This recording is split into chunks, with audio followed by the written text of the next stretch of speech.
I'm live. Whoa, what up with you, YouTube and YouTube Bust? It's your boy Triple Cup Chuck, and I'm up. And welcome to Up with a Cup in the Morning with Chuck. Well, we're not responsible for the truth that you may or may not hear. This is Synergy. Hey, Chaos, man, you got that sound effect just rapidly, repeatedly in my mind. Knew that dun-dun-dun. Like whenever this is Synergy. Like, hey, that actually would make sense. Yeah. Might just have to do a regular sound effect. That way we don't get no copyright strike behind they stuff. Because you know how we get copyright strikes behind anything these days. But Yeah, you man, can what's chop good it with a the little chaos? bit. Yeah. Man, nothing much, chilling. I was just playing GTA until it pissed me off. So now getting my inner nerd on and playing Yu-Gi-Oh! I went from thug to nerd. That's what we do up in here. But yeah, let's get this thing going. We got a good topic to talk to y'all, you know. And make sure you guys have your cup of coffee because we up here. Yo, we all the way up. We going up, and we gonna stay up. This is gonna be some Spider-Man central topic stuff that Andrew Garfield, Spider-Man, and it might make it back to the movies, the announcement of that, and the multiverse of the Spider-Man with like what is the Electro and stuff like that. So we're gonna get into that in a very, very near future. But man, let's go ahead and get Flip up in here so everybody could get hear the Flip Money voice. Man, what's good with the Flip Money? Dun, dun, dun, dun, dun, dun, dun, dun, dun. Spider-Man, Spider-Man. Dun, dun, dun, say no, it was good, y'all. It was good. What it do? What it do? What it do, dog? And shit, I had to make my own fucking intro. Shit, ain't shit, man. It was good. Yeah, man. That news about the Electro Jamie Foxx. See, this was the situation, right? Jamie Foxx, he took the Spider-Man franchise. I mean, not the Spider-Man franchise, from his version of the Spider-Man franchise, and he put a picture on Twitter like about a week ago where they were showing like a combination of all three Spider-Man, and they were showing him in the background floating in the air. So immediately they made him take that down. So when they had to take it down, but you know, once on the internet, it's always on the internet.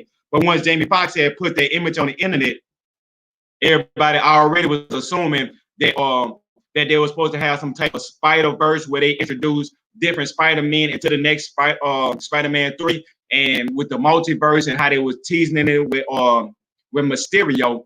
And it's a cool thing that they was teasing it because it could be an actual possibility that he was actually from the multiverse, and then he came into this universe and just kind of, you know, Mysterio is always a twist to the twist with an extra twist on the side.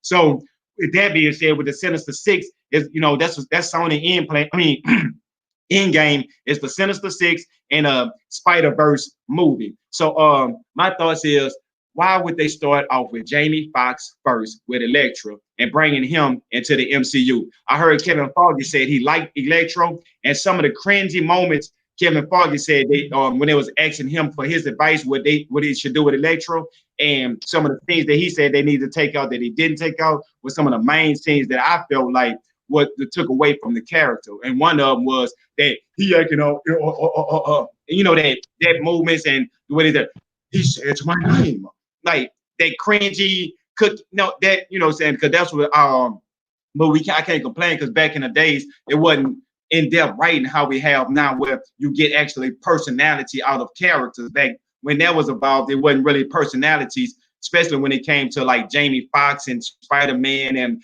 the X-Men and Fantastic Four. They didn't do real good character building when it came to the movie, because the movies was for them at that time was just, oh, this is a superhero movie. You know what I'm saying? Let's put this out. It's gonna sell a lot of money. I mean, we're gonna make a lot of money. We're having to put not that much effort. But when they realized if they actually put the real effort into these comic book characters, that they are $billion franchises. So now we having to upseed into what's really going on and how they're gonna actually do the characters justice. So say Flip or Chaos, any of y'all heard the information on any information about Jamie Foxx becoming well, not becoming, still retaining the same role as Electro from the alternate universe and coming over into this universe? Or y'all think this is gonna be a whole reboot of Electro from with Jamie Foxx playing the same role just into this in this universe?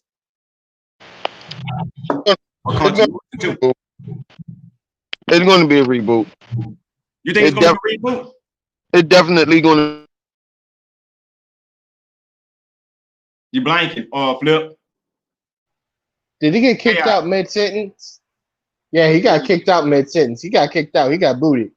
all right, let me know if you see him come back in, so I could just bring him back into the scenery. All right, hold up. Let me send him a message saying, let me know here that No, like okay, well, yeah, okay, you can't see either, huh? Or whatever, hey, however you could do it.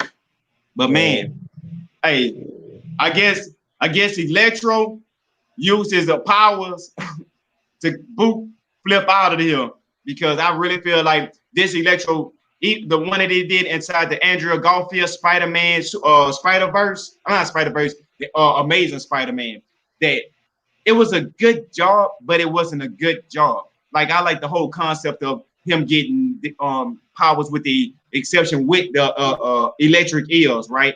And how his powers actually work. And I was saying that because you have the lizard, right? You have Rhino, you have Dr. Octavius, you have it's a couple the Vulture. I mean, you could name a lot of Spider-Man villains, and most of them have almost animal themes to them. So with they bringing Electro and giving him the theme with electric eels, they to me it just give it just a little bit more depth. And if they bring him from the Amazing Spider-Man universe and bringing him over into the MCU universe, I think that would be a better fit because after the Doctor Strange Multiverse of Madness, they're gonna bust the multiverse wide open. So now they don't have to do a real deep, in-depth backstory about Electro, and then they can bring him into the MCU. And if there's some things in the movie that they didn't like, they can retcon it because this is the canon universe. They can retcon what they want. They can ignore stuff if they want to ignore it, and if they want to, they can bring him over and then kind of like we don't have to give you a backstory. If you want to know what their backstory is, you could have watched that or whatever. Like they don't have nothing to do with us. But from this mark him, you know what I'm saying? They'll set a different tone, like how he come into this universe or into this dimension from out the multiverse and why he doing what he doing and how he doing it, and they could build a character build with him instead of just having an old. Because I don't want to see how they had him as a child, just young. I just want to see him with more of that aspect to him. Yeah, you ever seen the Flip had made it back yet? he ain't send me a Oh yeah, he's back. All right, yeah, hey, I'm gonna bring the Flip money back in here. See what he got to say. See if Electro As soon as you said something. had canceled the Flip money out. Electra had canceled the Flip money out for a second, just momentarily. Let's bring this here back. Huh? What's good with it, Flip? You in here? You made it back yet? Fuck you. Fuck you. That's why I don't like you, Electro. That's exactly why I don't like you. Say no. I mean, it's going to be. It's, if it's going to be, if it's going to be a multiverse or whatever, he might just be Electro from another universe or a brand new Electro. So, I mean, if they doing it like that, I personally, I don't give a fuck about that part because I don't. I think Jamie Foxx is too old to be playing some kid as a kid role. I don't see the unless thing they about it. want, unless they want to rewrite it and say Electro isn't a kid no more. Right. That's why I think Electro. I don't think they're gonna run with that kid role no more. You think that it was a better fit for him? I just think the way they did it was cringy, like how they had Electro and Jamie Foxx. Because everybody knows Jamie Foxx is a good actor, right? He's a good actor. But the thing about it Right. was, it was like the cringiness of the writing and the stuff that they were saying. To me, it kind of it brought the character down. It didn't give you that feel. But when I was looking at Electro when they had him inside the science cage and they were just showing Jamie Foxx and how he had that look, I was like, okay, well, it's a possibility if the writing and the scenario was a lot better that we would have had a better concept of Electro. And then with him, the only thing I would have said they should have did different where they should have imprinted in his face. Well, like how Electro got that star face kind of thing going on, and he could have kind of had that like electricity kind of flowing out of that kind of sort of look. You know what I'm saying? Just to represent how he was in the comics. You see what I'm saying? That's those types of things I can see him retconning, but they don't have to go into his backstory. And I don't. And with him, I can only see like going forward, it would be better with him if they don't really have to mention his past. They could just let the past be in the past. But I get what you're saying, though, Flip. They should kind of stick with the comics of Electro of how they did. But I think to me, he could give more of a horror feel to it. The Spider-Man, that dark, that grittiness that Spider-Man needs, and Spider-Man already gonna be the comic relief. So I kind of see it want to go in that direction. So Flip, you feel differently than me about Electro, right? I want to know why you don't think Jamie Foxx should replace his role. I mean, if it's solely because the whole dynamic of the they got the gender swap, they have the race swapping, and the age bending. I'm guessing what we'll call this, right? Yeah. Yo, Flip. Yeah. They just need Jamie Foxx is too old. Period. Just get rid of him. It's like you already done tried it. Just throw it out. Just throw that whole thing out. I wouldn't even worry about making no making Electro like that into the Spider Verse. I don't care if it's Electro on a different Earth, on a different universe. No, he's too old. Let's get somebody else.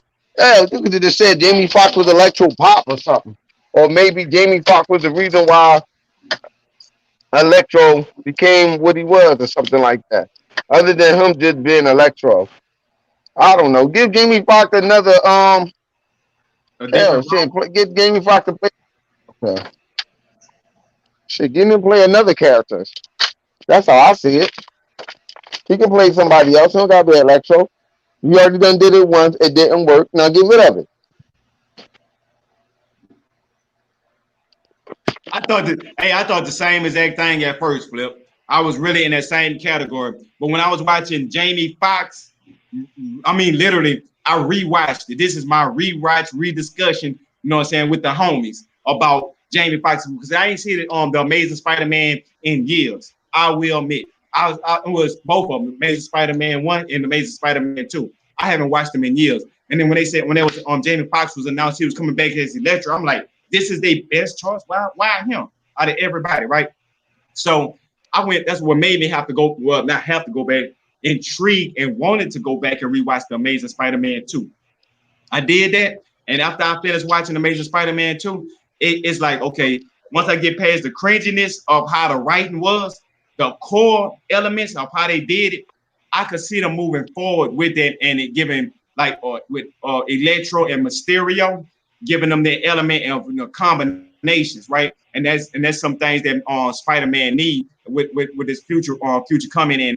I don't see them recasting Electro as no child younger actor that's around the same age, especially when they trying to bust the multiverse open and who would they bring in? I was looking at the dude they got to play the Green Goblin. I mean, well, yeah, no, he was the Hobgoblin, right? On the Spider-Man 2. I seen him out, and I was more personally, I would have said Rhino. But then when I was looking at the character, how Rhino was, it just wouldn't have fit right. I just didn't see it. Rhino actually coming into the MCU. But with me, I would say the Lizard would have been a better option than Electro. But I can understand them bringing Electro just because of it makes more sense of him crossing over from one dimension to a next dimension because of how his body structure is made where he can absorb and go inside of energy. So if the multiverse crack open for a second, he could be a strike of lightning or light or something that seeps through. That's why I say I could see it more effectively that way. But how would you like to bring the story in, Flip? Because that's what got me curious. If you say Jamie Foxx too old, you would want him to recast Electro. How would you like for him to bring him into the MCU if that was the character they was going with next? How would I bring him Electro Yeah. in at all? I wouldn't bring him in at all. I just go to another character. All right. Well, what character would you like to see them bring if it wasn't Electro? Which one would you like for them to bring into the MCU? Anybody. They could have brought in Rhino. You know what I'm saying? You would like the Rhino from the Amazing Spider-Man, or you would want them to I like reinvent? Spider-Man when he was dressed up, when he had on that big mechanical bull suit. Yeah. mechanical rhino suit. I like that one because that looked at that seemed more okay. Yeah, I can see that. You know what I'm Hey, you know saying? what else I liked about that? You ever seen the Spider-Man animated cartoon series from the 90s? Well, they Yeah. had the Rhino and the way they had him in on the costume, but in his costume, he had the where his head was cut out, right? And his head was inside of there right there. And how they made the Rhino costume like is an armor suit. I like how they have his armor suit, but they should have made it a little smaller. That way you could kind of make him look like a rhino, about the size of a rhino, but not too big where he looked like a tank. Like a man driving a tank. He should have been like a man about the size of a rhino costume. Because, you know, if you've seen a rhino then, he was bigger, but he wasn't that much bigger than, or maybe it was just from the camera angles that could justify why he looked so huge over cars and stuff. I don't want him to be that big over a car. But I I like the mean, costume design and the way they portrayed it. No, I'm glad they didn't go the Ninja Turtles route. Bring me in. Chuck. Huh? I said, bring me in on my other one. I'm in the crib. I'm I getting seen off this. another. Okay, yeah, he flipped about to I seen go up. another. I seen I'm another version of Rhino where all that armor and plating that he had around him made him stupid. I can't remember you where I said seen that one. Yeah, like all that armor and shit that was around him. They said that armor and stuff kind of like made him. I forgot how, but it said that it kind of made him much less intelligent. oh, you talking about in the actual comics? Yeah, You talking somewhere. about to me, I I don't know it was based from the comics somewhere, so that's how I know it was from the comics. yeah, with me, from what I never really heard a true backstory of Rhino because to me he was one of them side character, but he had a presence where you will, you know, saying you'll know he the first enemy. He always to me he was like if you was to make a movie, he'd have been like the opening scene fight character where you got a big boss fight, but it ain't too when it's something you can overcome and it's the normal. I would look like that's who Rhino is to me. He wasn't never that character where Spider-Man got to fight him like Dr. Octavius was or Carnage or Venom or any of the goblins, you know, like how those characters give you that feel of okay, this is a super villain. Rhino just feel like he's over a common thug level villain. That to me, that's he'll never hold a own shouldn't be in no own movie. To me, he just like a pass through, and he always was a pass through. Now it'd have been cool if the Amazing Spider-Man 2, that scene with the fight, they would have actually showed them having a fight, a 10-minute fight or something like that, and say, oh, buy the special fight scene edition on Blu-ray, where they actually show the fight scene play out if they had to cut it up for them on the movie version of it, right? I think that would have helped it out tremendously.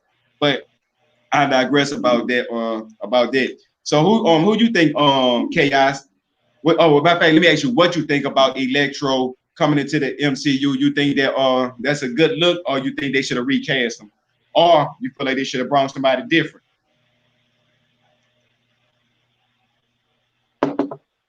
You heard me, Chaos? Huh? I Oh, said, it don't. It depends where they wanted to go with it.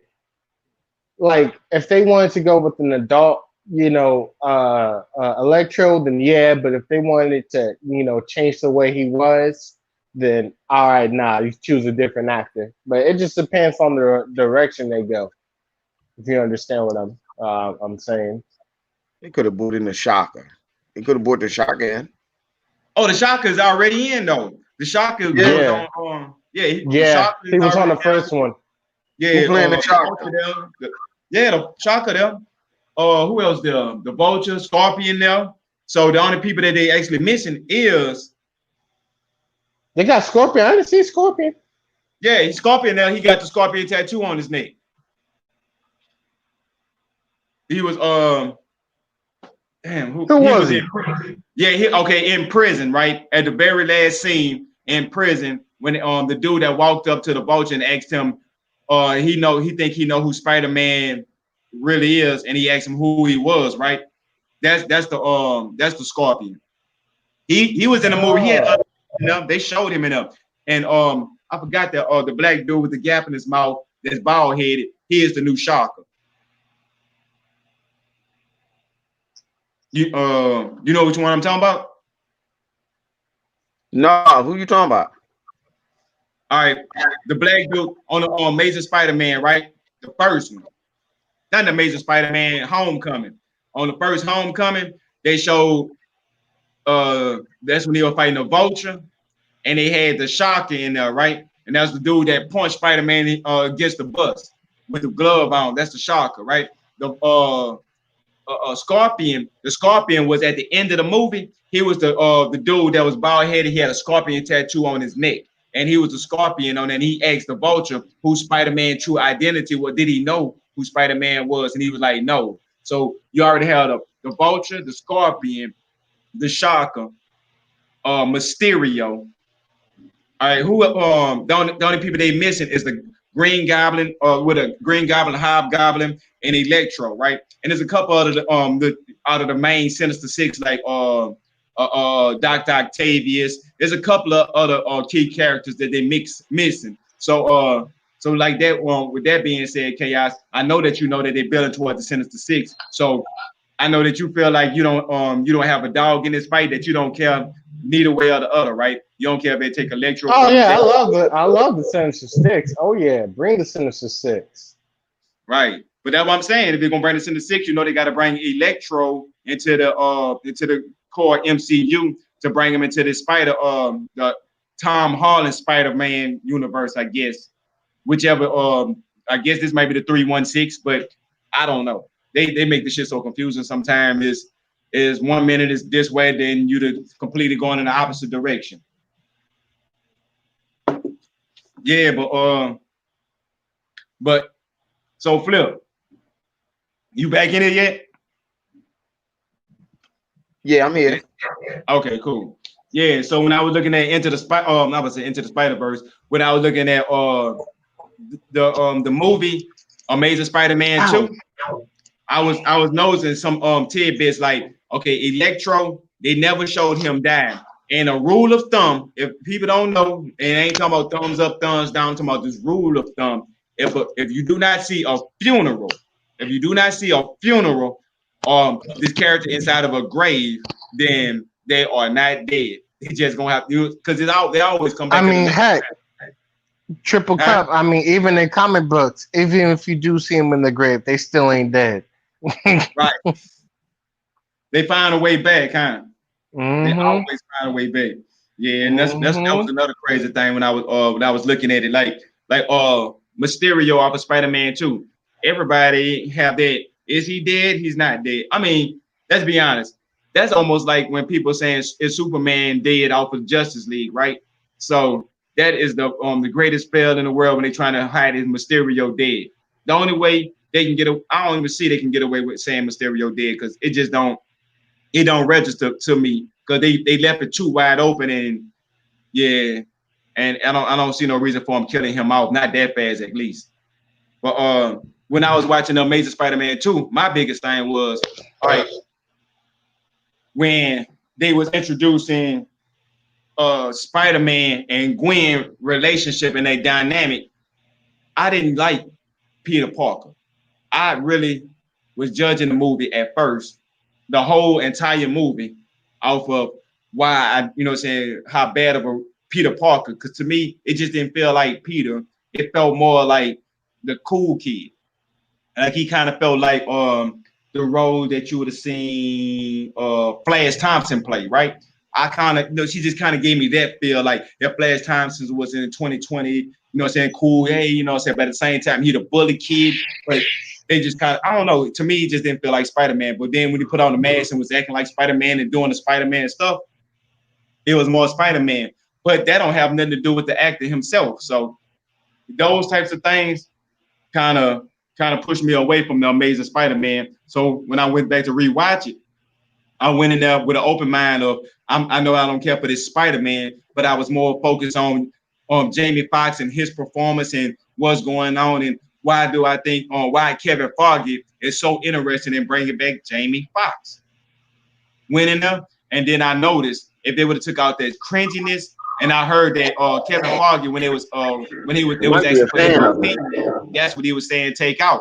And if they would have took that cringiness out and gave Electro just a little bit more humanity as a regular person, not no over exaggerated uh person that don't really exist in real life. Not they just over exaggerated. They should have toned it down more or less and made it more realistic.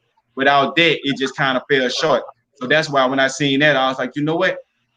Maybe Kevin Foggy sees something that he told Fox to do and they didn't do it, and that's why it wasn't a success. And then I heard Anderw Garfield, he was talking not too long ago about his role in the Amazing Spider-Man. Like he was talking how he loved the role and he wanted to play Spider-Man. And then when the role came about and they was talking about his lines and they wasn't really interested in character building or dialect for a character. And he was talking about how much it hurted him for them to do the character that way without character building. And he tried to do the best he can without them, you know what I'm saying, keeping it cringy.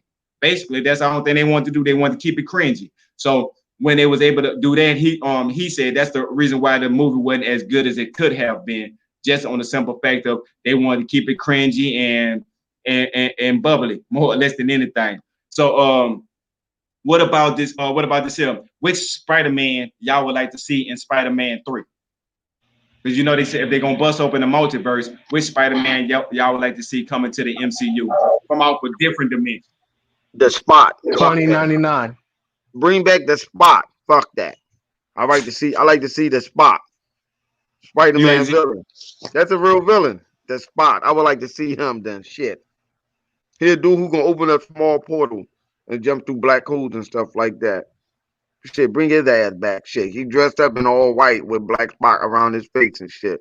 Oh, okay, yeah, I remember you talking about. Yeah, he dressed all white, got a little spots, and he could take a spot off, throw it, jump into a little port, and come out somewhere else. Yeah. Yeah, I remember. I forgot all about that character. Then bring him the fuck back. Fuck. Yeah, that would be unique. Because just imagine his fighting stairs, he could hold up on it, pull the spot out, hold it, punch through it, and then you see a hand coming from this direction, and he doing, just stuff like that. Or you can take it and kick it and use his feet and go in a different direction and all types of stuff. I think that would be unique. I mean, good possibility of being, what I'm saying, some unique, different type stuff.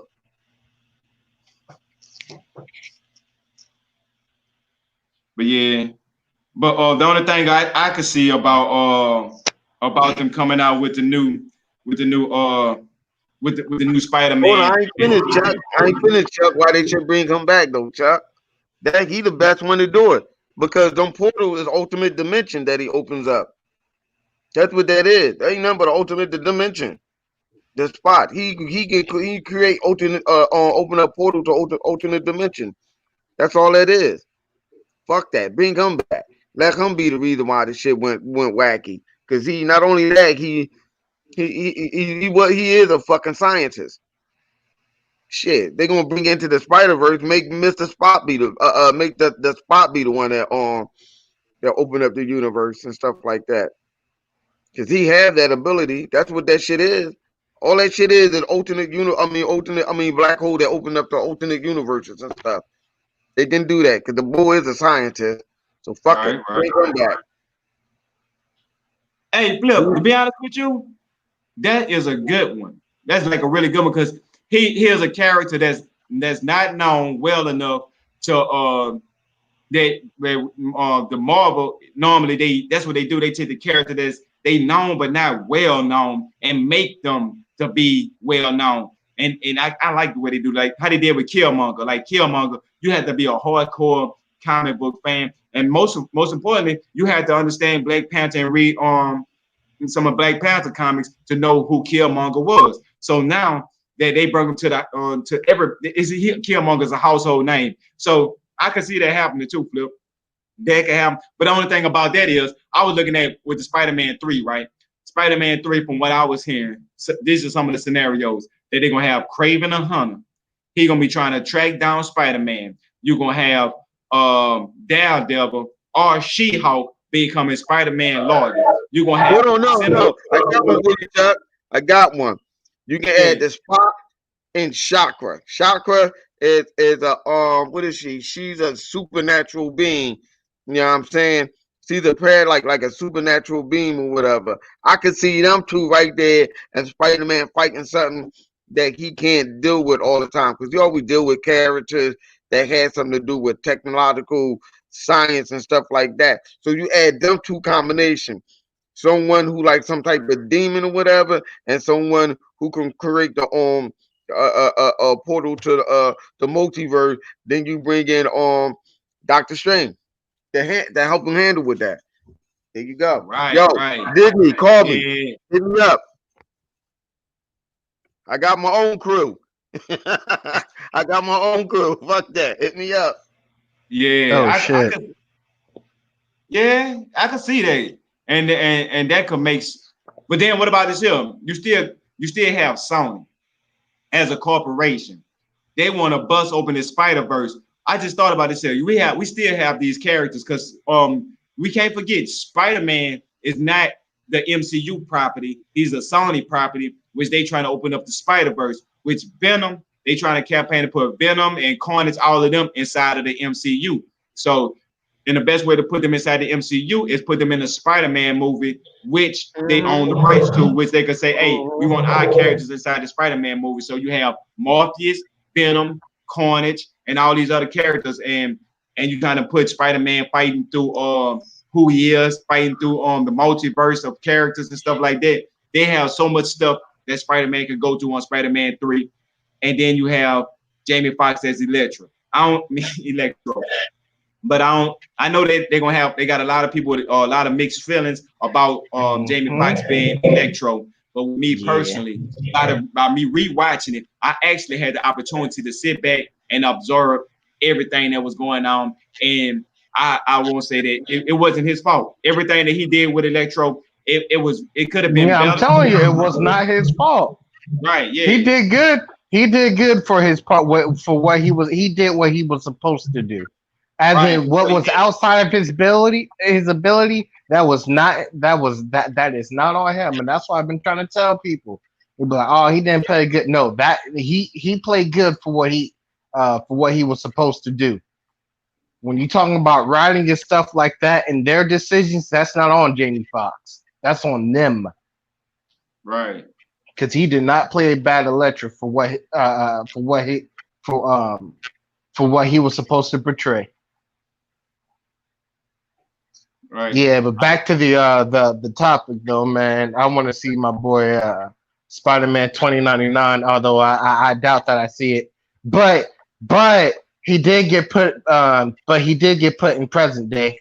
Some crazy shit happened, and he got put in the he got put into our time. But I was gonna say Silk, but she's already in Silk's already in Spider-Man, so she's one of Peter Parker's teammates. I mean, not teammates, classmates. Which one is Silk? Cindy Moon. Cindy Moon already in Spider-Man. She in Homecoming. Oh, yeah. I was thinking about The only one that wears like a half a mask. Right, yeah. You talking about on Homecoming? I was thinking about Amazing Spider-Man, but yeah, she is in that's the one that Peter Parker was in love with at first before the new Mary Jane came about. Then you have Gwen Stacy. With that the only thing that I have a problem with that is that I wonder how they're gonna do it because when she becomes Silk and Spider-Man first meets Silk, they have a strong attraction to each other because of the hormones that they produce when they're near each other. So I wonder how they gonna do that. How they gonna sort that out? When they what you say when they had the what they produced what? They said strong emotional feeling. Yeah, when they every time that Silk and Spider-Man meet, although they I forgot who solved it, but one of them found the answer of how to stop it. But when they first meet, and every time they keep meeting for a while, every time they get near each other, their hormones make them attracted to each other. They pheromone. Yeah, their pheromones.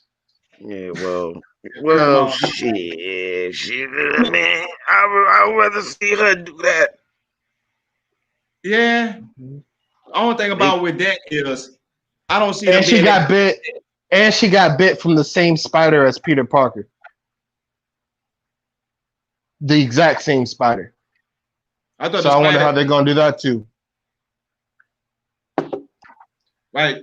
Because unless they did something with the multiverse with the Amazing Spider-Man, they were showing where the spiders was killed, but they still extracted the venom out of the spiders and still was able to use it.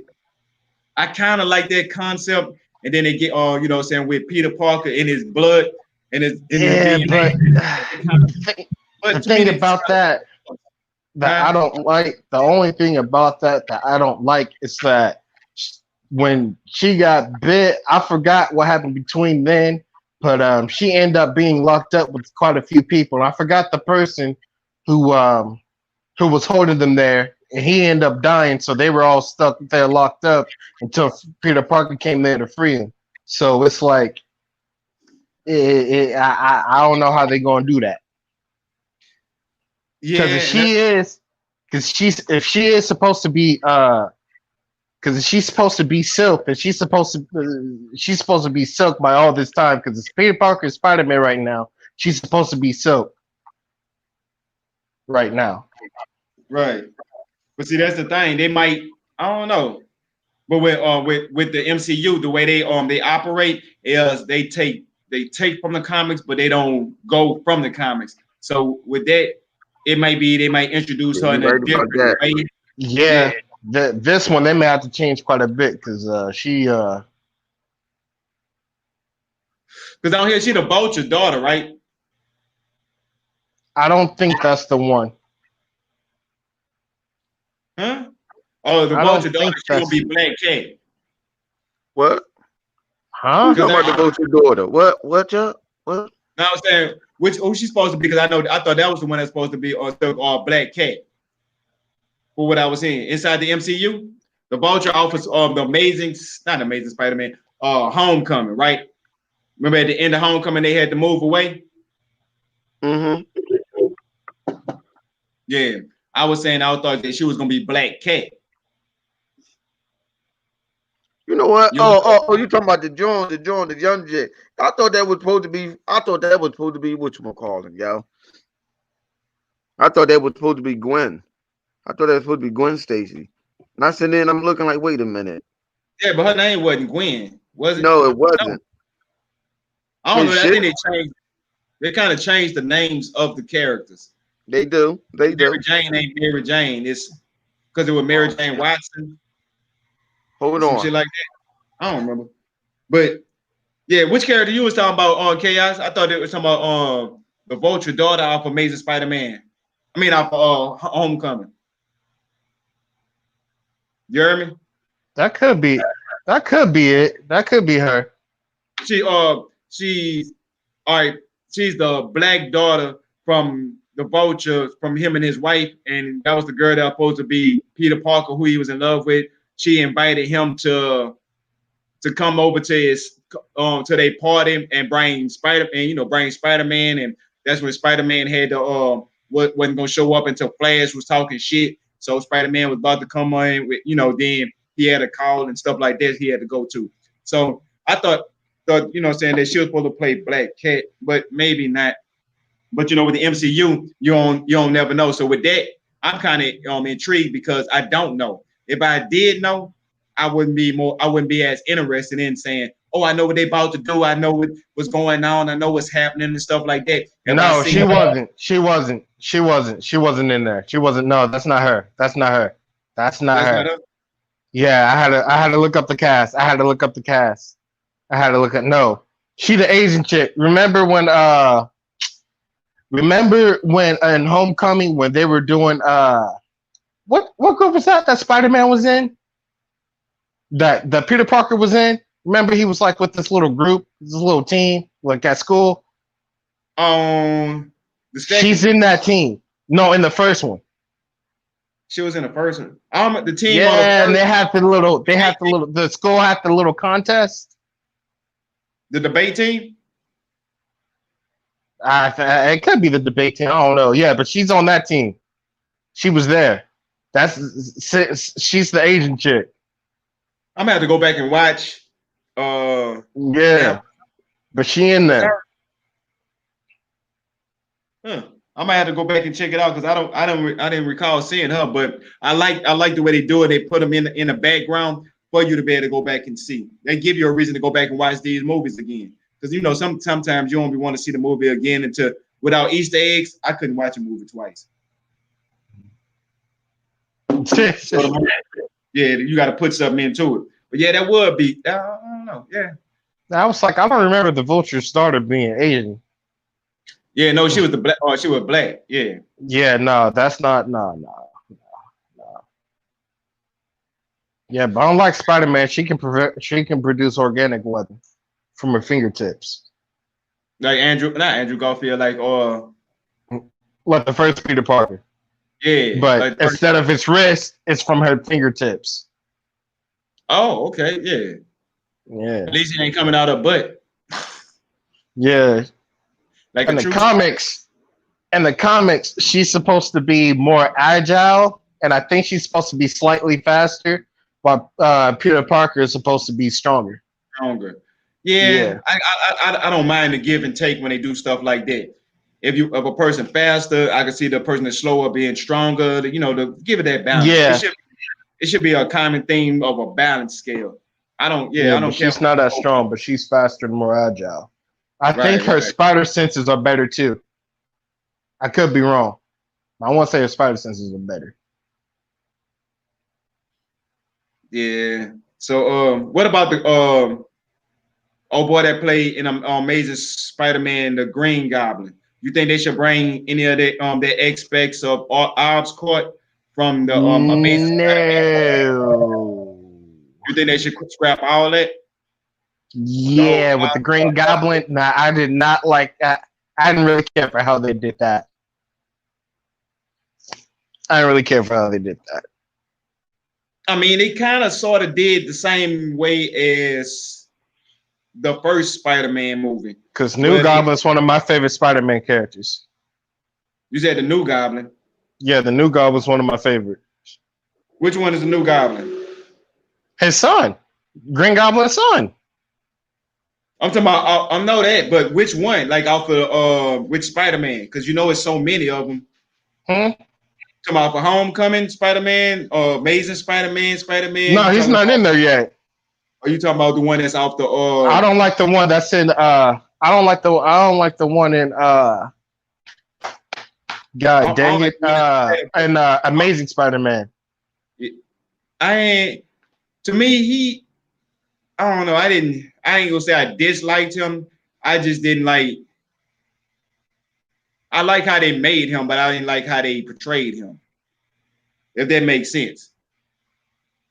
Like they gave him a morale, but they still made it typical bad guy situation where it's clear and cut why he doing what he doing, and you say he a bad person, and you root for Spider-Man. I love how they did it in the first Spider-Man. That was almost perfect how they did it. Yeah, I mean, I did, but I didn't. If it makes sense. Well, I didn't care for the fact of how it felt like it was rushed. Like they just rushed through his story and they just put him out there and he gone one, I would look more like for him to be playing in the background, and let's say when Doc Ock came, you still had Norman Osborn playing in the background, and on Spider-Man 3, that's when you would have got the Green Goblin and the Hobgoblin fights and stuff like that instead of in the first Spider-Man. But that's what kind of pushed me away from the Green Goblin and the Hobgoblin on Spider-Man. Because it just the way they, the way they kind of like felt like they would just let's get them in there, let's get them out there, like they just felt like rushed through characters instead of felt like I felt a real build up. But I did like the dynamic that they had, but I just didn't like how fast the dynamic occurred. Like it just went from 0 to 100 instantly, and like, oh, we got this. It didn't feel like it was no real tension between the two like how they was building the tension between Peter Parker and Dr. Octavius, right? You seen that dynamic, how you felt the real build up of the dynamic of why this person doing this and how they still had respect for each other and they still was trying to do things, and you kind of felt that a tug of war. That's what I liked about that one. You felt that tug of war. But with the Green Goblin out the first one, the actor, to me, he just felt like he a damn good ass actor, and that's why the Green Goblin was who he was. It wasn't nothing about how they portrayed the Green Goblin or wrote the Green Goblin in. It was just the actor and his abilities. That's how I just felt about the first one. So with this new Homecoming Spider-Man, oh yeah, whatever you want to call this new Homecoming Spider-Man, I feel like he should. I'm gonna call it Far From Home Alone. Because when I think Spider-Man 3 come out, it's gonna be everybody against Spider-Man. So he's gonna be home alone again, back against the wall. So that's my thoughts about the new Spider-Man 3 when they bust up the multiverse. The only reason why I don't think they're gonna bust open the multiverse and have all three Spider-Mans in there, unless they don't want to tell everybody, but they're gonna have to introduce Miles Morales into this stuff because how well Into the Spider-Verse was, if they don't introduce him, that's going to be a complete failure. And I think that's the whole reason of we've seen the second Spider-Man. They were showing his uncle and stuff like that to let you know that Miles Morales is actually into this universe.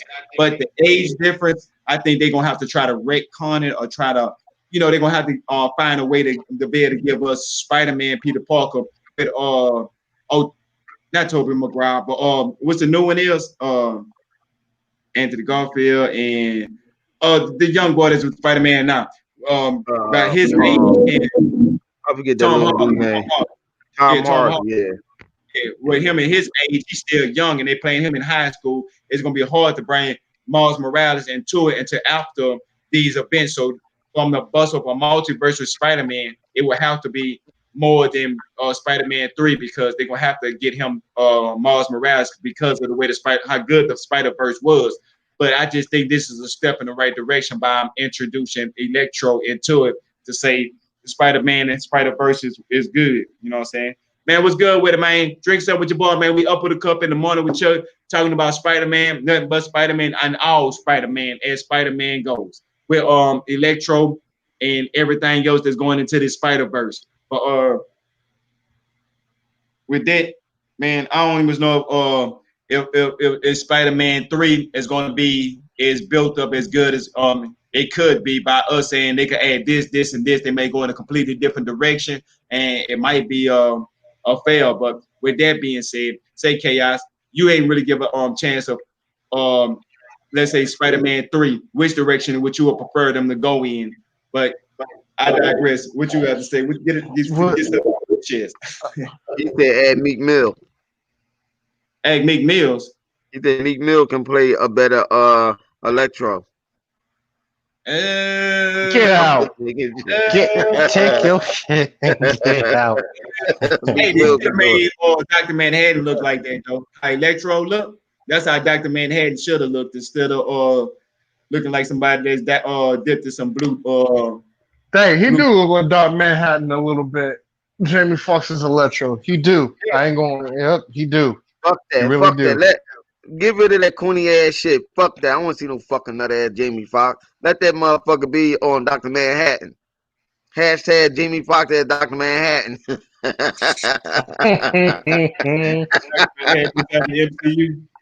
Yeah, switch over. Fuck that.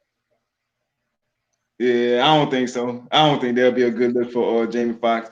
I mean, to be honest with you, I think Jamie Foxx can pull it off. But he can pull it. I think he can pull it off well. I think he'd be a good Dr. Manhattan. Yeah, I think. Well, with Jamie Foxx, I don't think he's gonna be a big role in Spider-Man 3. I just think that he's gonna be a part in the movie. Like he gonna have Spider-Man, like how Rhino's supposed to be like a villain that you gotta overcome and try to. But you know what I'm saying, he ain't that the main threat. I just think he's just gonna be like a thorn in Spider-Man arm or something like that. So when he trying to put back together the multiverse or whichever, because that's the direction I really think they need to go in. They need to be showing that the multiverse has been cracked. They don't have to be bust wide open right now. They just should say the multiverse is cracked. They got a crack inside the multiverse. That's what they're trying to fix. I think they should go in more that lean in more of that direction and lean into the direction of when they left off on Spider-Man 2, that Spider-Man is on the run. And everybody knows he is Peter They Parker. gonna fuck And around they gonna fuck around bring Madam Web in there and the multiverse shit had something. I don't know. The multiverse shit had something to do with somebody who can. Madam Who Web, that can was the woman that was on Daredevil, right? I don't know. I ain't see The all the Asian lady. Daredevil. I don't know if that's who that was supposed to be. Yeah. Madam Web is like she's like somewhat like the Watcher. Yeah, that's what I'm talking about. I remember the old lady off of Daredevil when Daredevil went to go fight. She did one move, boom, and knocked him back. And she was walking on the cane, and she was sitting there talking to Kingpin.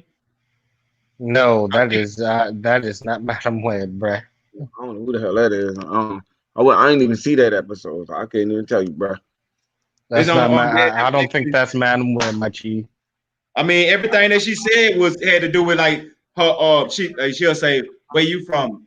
Oh, I'm from a place. She say, "I'm from." She say, "You from China?" or something like that. It was like, "No, I'm from way further than that." Like she was making statements like that. Man, that can be anybody. That can be anybody, dog. I mean, yeah, it could be anybody. That's anybody in the MCU that got powers like that. I just thought it was Madam Web, to be honest with you, but it might not be. I might be wrong. That could be the president. We don't even know. Yeah, I mean, that's touche. You're right. It's a possibility, but I still think it's Madam Web. Huh? Hold up. Did I just see this? Somebody saying Keanu Reeves is supposed to be Namor. She can't because she can't be because she's not blind. Huh? Madam Web is blind. Right. I mean, don't get me wrong. Who said that the Madam Web isn't blind that was on Daredevil? I mean, the whole thing with Daredevil was black people being blind and working with the blind and stuff like that. And she always had on those black glasses, the little circle kind. If they didn't change that shit, they could see how Yeah, that that's shit goes. true. Yeah. Cause And then there's more than one, and then there's more than one Madam Web, but that was after the first one was killed. All right. Well, I mean, that's a possibility, but now me personally, if they bust the multiverse open, give me Punisher, give me Daredevil. I mean, I would take Luke Cage and Iron Fist. I would take. And I think Madam Web is a mutant. She's an actual mutant. Hold up, but look on Daredevil, the girl that played Bloody Mary, she's a mutant. They have mutants. They had mutants that was on there. See, that's the catch thing to it. But they just never acknowledged or said Yeah, mutants. but I think that one chick's an alien though. That old chick, I think she like an alien or some shit. Yeah, ain't Madam Web, ain't she's an alien too, ain't it? No, I don't think she is. Not a celestial or celestial. I know she's one of those higher power beings. But who knows? I mean, like I said, this is the MCU, and with the MCU, they should not do what's in the comics or just change anything in a direction. I just want to see. She was the only one left surviving too, wasn't she? Or did she die? No, she had gotten her head cut off, right? What's my own Daredevil? Yeah. I don't think she died. I want to say she did because I think she had Electric cut her head off. No, I think that was what's that woman name that played in the Alien? Oh, wait, hold up. No, that was the I think that was the other chick, the one that played in the Alien. Flip, man, help me out. You know what I'm talking about. What's the girl that played in Alien? With a woman. And Flip's not available. Naomi Campbell, I think that's her name. I'm not sure. But the woman that played as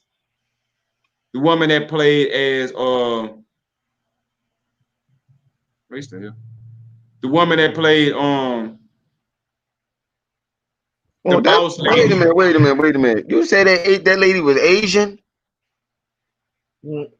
Huh? No, hey, what's the woman that played in Alien? What's the one that played in the Alien flip? The main star of Alien, the old Alien movie. Sigourney Weaver? Yeah. Now she was the Uh, one that let you cut her head off. Her. you know what? Oh, I thought you were saying she could be Madam Web. I can see that because Madam Web is she was tortured and stuff like that, and she was on beating and stuff. But her husband made some type of device or something like that to help her because she wasn't always blind. They did. I forgot. Your motherfucker got me trying to use my brain power. God I'm damn telling it. you, man, just go back and look at it. Well, she always had those glasses on Yeah, of because the she's Asian. blind. Right She's now, not and then Asian. she spoke English, but she never Yeah, speak Yeah, English. but She never let people know how yeah, but powerful she she. not Asian though. Madam I Web's mean, not Asian. She but was you born got in Oregon in 1908 or some crazy stuff like Yeah, that. she was born in Salem, Oregon. Yeah, Madam Web is old. She old as hell. right. That's why I said they had that lady play, and then you got to think about it when at the Defenders, right? At the end of the Defenders, I don't remember she died. I remember girl that played on Aliens, she got her head chopped off at the end, right? But the Asian who I thought that was playing Madam Web, because I think they called Madam Gal. That's what it was. Not Web, Oh, Madam all Gal. right. I'm about to say because Madam Web, she can't Yeah, move. She paralyzed. That web yeah. is keeping her. It's like a life support system or whatever. Nigga think he- Yeah, Hmm. it was Madam Gal. I got to figure out who Madam Gal role was in the depth of the inside of Marvel, because I remember her being a bigger role than what they showing. So I think I have to go back into. I know Savage probably no more because he when it came to uh any Asian descent, when it came to the MCU or anything in that nature, he knows more of the history than I did. But I think that she was but I don't know why I kept thinking Madam Web and Madam Gale was the same character or had the same, had the same backstories or something like that. That might have been the reason why. Well, yeah. So it was another something else I just ran across. Give me 1 second. I had just seen it. And I was like, damn, Who is did that she true? pass her power to? That lady name was Julia. Who did she pass her power to? Oh yeah, Julia. Hold up, I'm gonna look this shit up. I got you. Yeah, because she passed her power to another person. Hold on. Yeah, cause she got killed. Julia Carpenter. Julia Carpenter. That's her name. Okay, so I was right. I'm just trying to think. See, the weird thing it is with me, people out there in the world, if I remember what issue it is, then I'm pretty much on spot. That's my secret. That's my secret, Vodka. If Vodka out there, that's my secret. Because he was wondering, like, how the hell? If I remember what issue it is, then I know exactly what it is, and I'm on spot. Okay, you timestamp it like that. I feel you. You know I what I'm saying? mean, I try to think like what issue it is. I try to rely on my memory, but shit. on the PlayStation 5, basically they break down. Did y'all have the opportunity to see that? Yeah, I seen that shit. We talked about that last night. Man, when I hopped in, that probably was before y'all was talking about that. But when I We said something about that. Like Yeah, we I was was going through saying that that's the whole points. point. I brought that up. I said that it's funny how they talking about the Xbox is overheating after they was talking about the PlayStation having that type of problem or something like that. And all of a sudden, oh shit, the next day, huh? so the PlayStation having that same exact problem.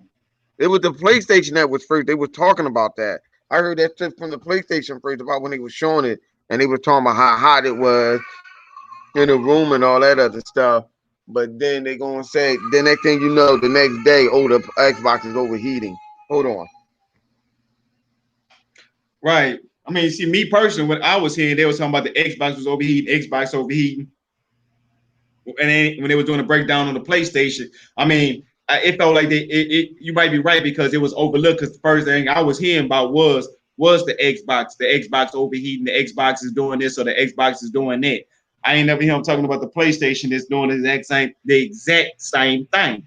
And while them doing the exact same thing, you don't hear nobody in the PlayStation community talking about how hot it is from the PlayStation.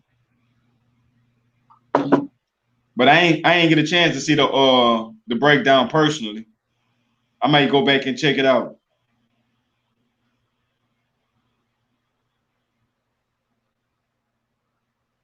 Said back in April on PlayStation 5.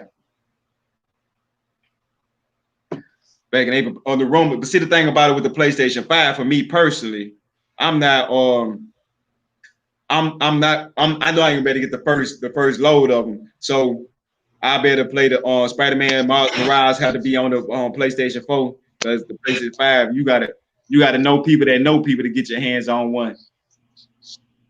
The PlayStation 5 coming in hot like Domino's pizza. Being that little hot bags to keep your pizza hot. That's what the PlayStation 5 doing. Yeah, they saying let me see, breaking news, major update on Spider-Man 3 produced. Hey, y'all want to do a quick jacket for topic, see what they got to say about this here? Because I really want to keep it Spider-Man central as much as I can. But Miles Morales is Spider-Man coming to the PlayStation 5, and then that's supposed to come out around the exact same time as I ain't gonna say the same time. I think they're trying to line that up with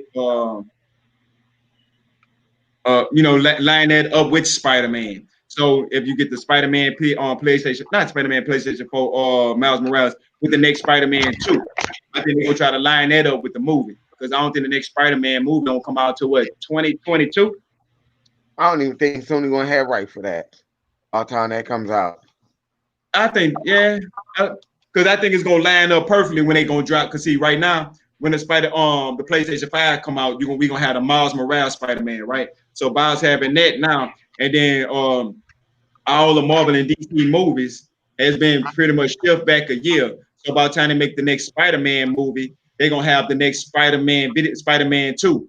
And not the Miles Morales, but the actual Marvel Spider-Man PlayStation. They're gonna have the part 2 come out by the time the next movie get ready to come out. I'm thinking they're trying to time it like that. I think the PlayStation is molesting Spider-Man. That's what I'm gonna stick with. You said molesting Spider-Man. They got him in the basement. They got him in the basement. They got Spider-Man hosted in the basement with kryptonite.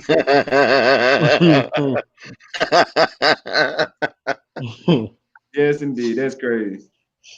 But I think so. But let's see. I want to see what they got to say about. Let's go for Jack for topic. See what anybody else have to say about Spider-Man is breaking through with the MCU. Okay, let's check this out. Ain't this some shit? Which one it was? Nope, not that one. I need to stop this here for a second before I start showing too much. Y'all know how that be, huh? Mm-hmm. And it more for me. It'd be more the commercials. It's more the commercials than anything. I don't be wanting to show like check out the back ointment lotion and shit like that, and then you gotta watch their videos while you playing your shit. But my bad, y'all. Here you go, right here. Let's see what they got to say while we jacking for topics. In 3, 2, 1, go. Y'all can see it, huh? Let me know if y'all can hear it. Guys, online. Oh shit! And it is what the fuck? York and specifically looking to start shooting on Friday. Okay, there we go. From 6 a.m. to 7. And the project name is Serenity Now, which has already been confirmed to be the working title / production title of Spider-Man 3. Now, the street where this was also found, warning the neighbors, telling them, hey, there's going to be shooting here, we're going to be shutting down the street, also happens to be the neighborhood that they used for Queens. Now, this is most notable because previously here, they shot parts of Homecoming, but also Spider-Man 1, where Tobey Maguire was in his neighborhood. So again, if you've been following what's been happening, Spider-Man 3 has been regards to everything that's being kept secret, but also when it would start production because of. And would you have said chaos? I said expect an Easter egg. I said expect an Easter egg. Ah. Many problems that have been happening with Uncharted delays, with Spider-Man 3 trying to target a start right after that. So there's a lot of questions to be asked here. The thing that I think most people are trying to figure out is, does this mean the full start of production, or is this just a small shoot because they have to schedule these shoots far in advance and they're going to go here, shoot whatever they need, and then have it complete? This has been done with plenty of films before then, falling, to the wayside due to some problems, or they can only lock down a location for a certain time frame. So they shoot it, and then they might not start the official production till way later. Batman v Superman and Justice League had a lot of this. So this could be the scenario we're seeing right now. Now, of course, as you can expect, paparazzi and spy photos are bound to happen if there's anything big going on. And the assumption would be that if they want to get ahead of whatever leaks, they'll announce it next week if it's a big shoot. If it's something like, oh, Jamie Foxx is going to be on set, you're going to want to get ahead of that, unless they're going to play the Sony game and pretend that Jake Gyllenhaal wasn't cast when there was set photos of Jake Gyllenhaal. Again, it's the Sony motto. We don't know how they're going to do it, but it definitely looks like Spider-Man 3 is way ahead bankruptcy for whatever this is. Man, with me, I kind of agree with what he's saying, that you don't have to move forward as right now because of what they have going on. But when if Jamie Foxx or somebody like that actually come to the set, I think that'll be more what's going on with the Spider-Man. But I think they trying to keep things under wraps. With let's say with Tobey Maguire, if they bringing back his old set and right there, I'm thinking they probably shoot some scenes and try to ease him in there without people knowing that Tobey Maguire, at least right now, until they announce that they're gonna have multiple Spider-Mans inside the in this Spider movie, if that's the direction that they're going. So you feel the same way? You feel a little bit different Flip? Yeah, it's possible. It's definitely possible. I won't be surprised. I won't. So yeah. Everything is all about keeping things on a hush hush, keeping it on a lockdown. You know what I'm saying? And I like that they would do that. They should do that. Especially in today's time. I mean, especially when you got, what I don't like from paparazzi? Stay your sick ass coronavirus home and let these people do this goddamn movie. That's what the hell I want them to do. Stay the fuck out their way. Let them do a movie so we can see it. We don't need your germy infected Donald Trump ass there to fuck up a movie set. Touching on everything that you walk past, huh? When people everything they walk by, they gotta touch it. They gotta touch it. But yeah, that's the paparazzi, and they could mess up a lot of things and slow down progress and keep you from actually prospering. There you go, right now, you got here. And then when you hear something like that. Online shopping is easy, but not always affordable. These are the example of what I'm trying to Which is where skip. honey comes in. My bad, y'all. Excuse me for the technical difficulties. Venom. I mean, what I think about with Venom, I could see him come into the MCU, and I want him to use the dude that played the Amazing Spider-Man 2. What I'm going to be doing here for you guys is breaking down all the information you need to know concerning Spider-Man 3. Still don't know what the title is going to be called. Pull it down to Trump on us. Hey, y'all, Jack the topics. I'm gonna pull it down to Trump on how he did on the debate. Why you asking the question? He just started talking. That's what he just started doing us. But I think Venom could actually play a major role inside the MCU, and they could bring him in because the way they was introducing Venom, they saying that he's in San Francisco more than Queens and in New York. So I can see them not bumping into each other. But the only thing that I want to see in Venom, I want that chest plate with that Venom logo. It just, to me, it ain't Venom unless he had that on his chest. I mean, y'all feel the same way about with Venom coming into the MCU? Y'all think they should give him more of his original look with the with his logo and stuff on him? Or y'all think they should let it bygones be bygones? Yeah, this is one I gotta say. I don't know. I don't know. It just depends. I guess it would depend on the situation, but it depends how they go about it. So I don't know. I really don't know. Yeah. So you wouldn't want to see the big old spider logo across Venom chest? Or you think they should and you know how Venom had And spider web? I know they changed how I know they changed the whole thing about the symbiote and stuff. So like I can't really tell you like rather like because what I may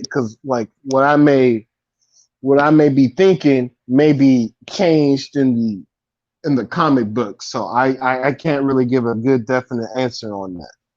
I mean, yeah, I feel you because I was kind of sort of the same way when it came to it.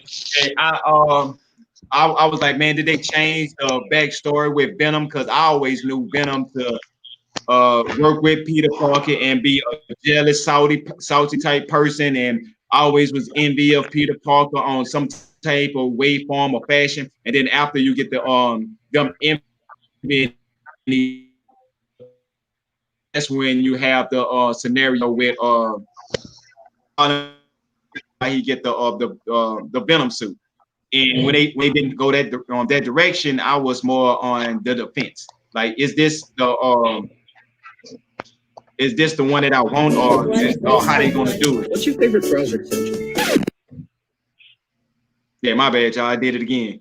Hey, it's Flip. Yeah. Online shopping is easy, but Flip, not always affordable. what would you which is where prefer honey to comes do? into play. Honey, but not this one. You heard me? With the Venom logo, and how would they bring Venom into the side of the MCU? Oh, I guess he's not here no more, huh? Yo, Flip.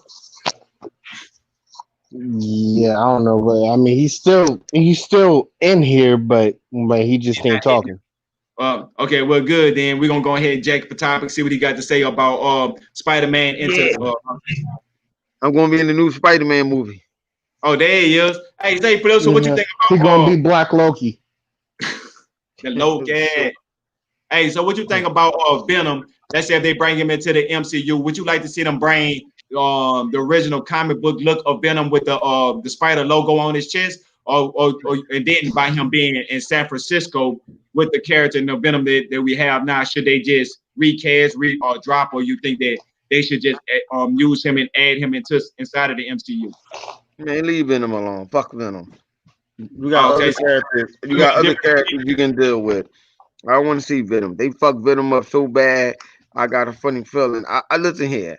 I don't want to see it no more. I don't even care Exactly. about. That's what I was saying. I was like, I can't really give an opinion because I can't remember how it's changed in the comic books because I know they changed how that whole stuff worked. I mean, from the comic books, it was more. No, the way I remember Venom, my first was the 90s. Yeah, because I think it's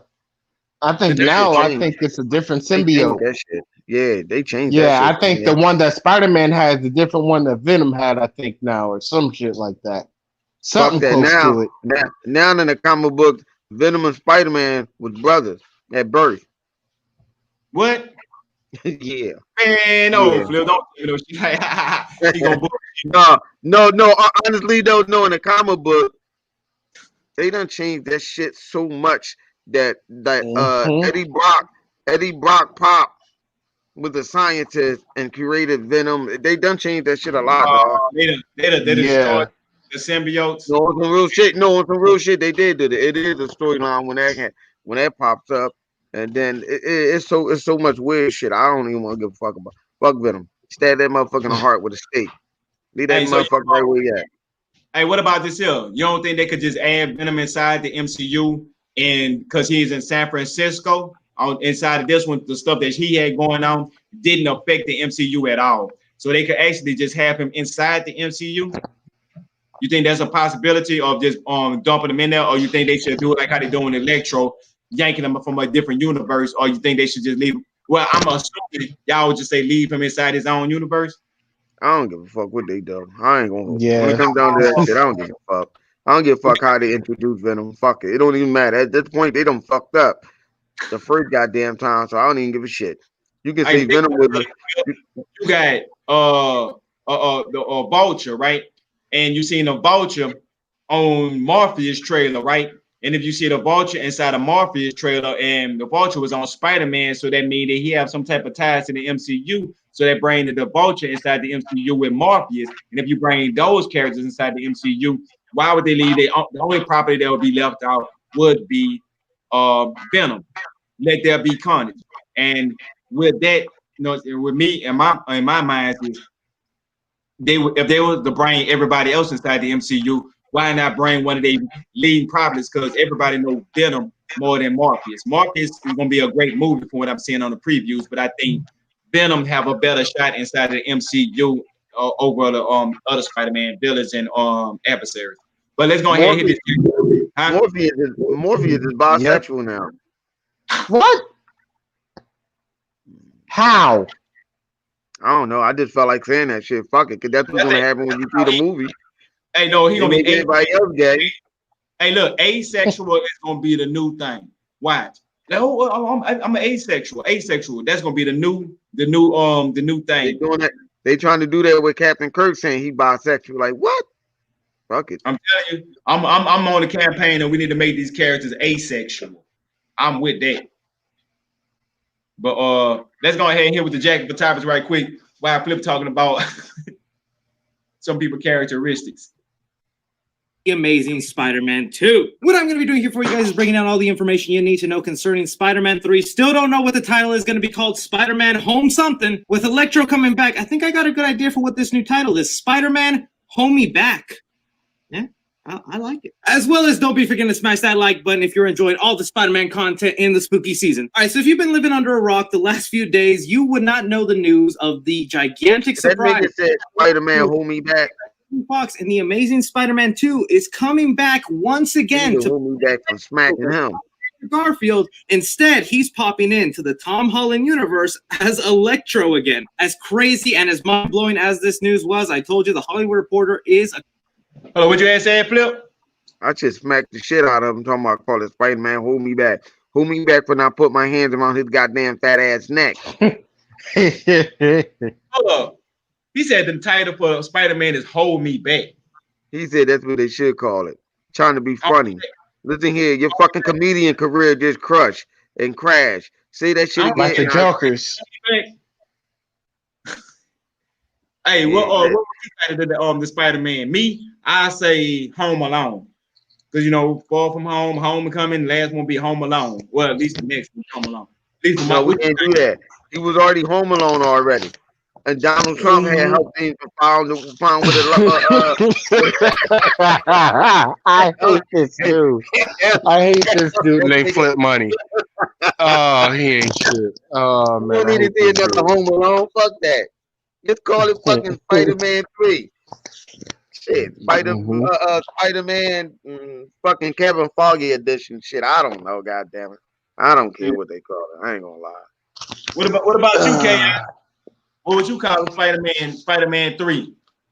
I don't know, and I don't really care, to be honest with you. Bro. Well, let's continue saying. I got taking the savage approach. Hey, K-Yod, I'm fucked up for this one. Call it Spider-Man. The search for lemon dildo. I was thinking that. Why did I have that in my head? I was like, I don't know why, but I feel like lemon's about to pop up. It's the Gadget Man dildo. It's you know, it's more messed up when we were both thinking it. Shout out to my man Lemon. Shout out to my man Lemon. I'm gonna fuck you up when you get into the party, Lemon. I got one for you. Stepping stones for the Spider-Verse are looking more and more real if they're bringing in actors from the different Spider-Man movies and popping them into Tom Holland's universe. Us Spider-Man fans praying that this means eventually we will get Tom Holland, Anderw Garfield, and Tobey Maguire standing side by side fighting besides Spider-Man. Me personally, I just don't see. You know what that means? What? That Spider-Man when he a young boy, Spider-Man when he in his in his late 20s, and Spider-Man in his 50s. That's the fuck I mean, but I that's how think they did of. the Spider-Verse.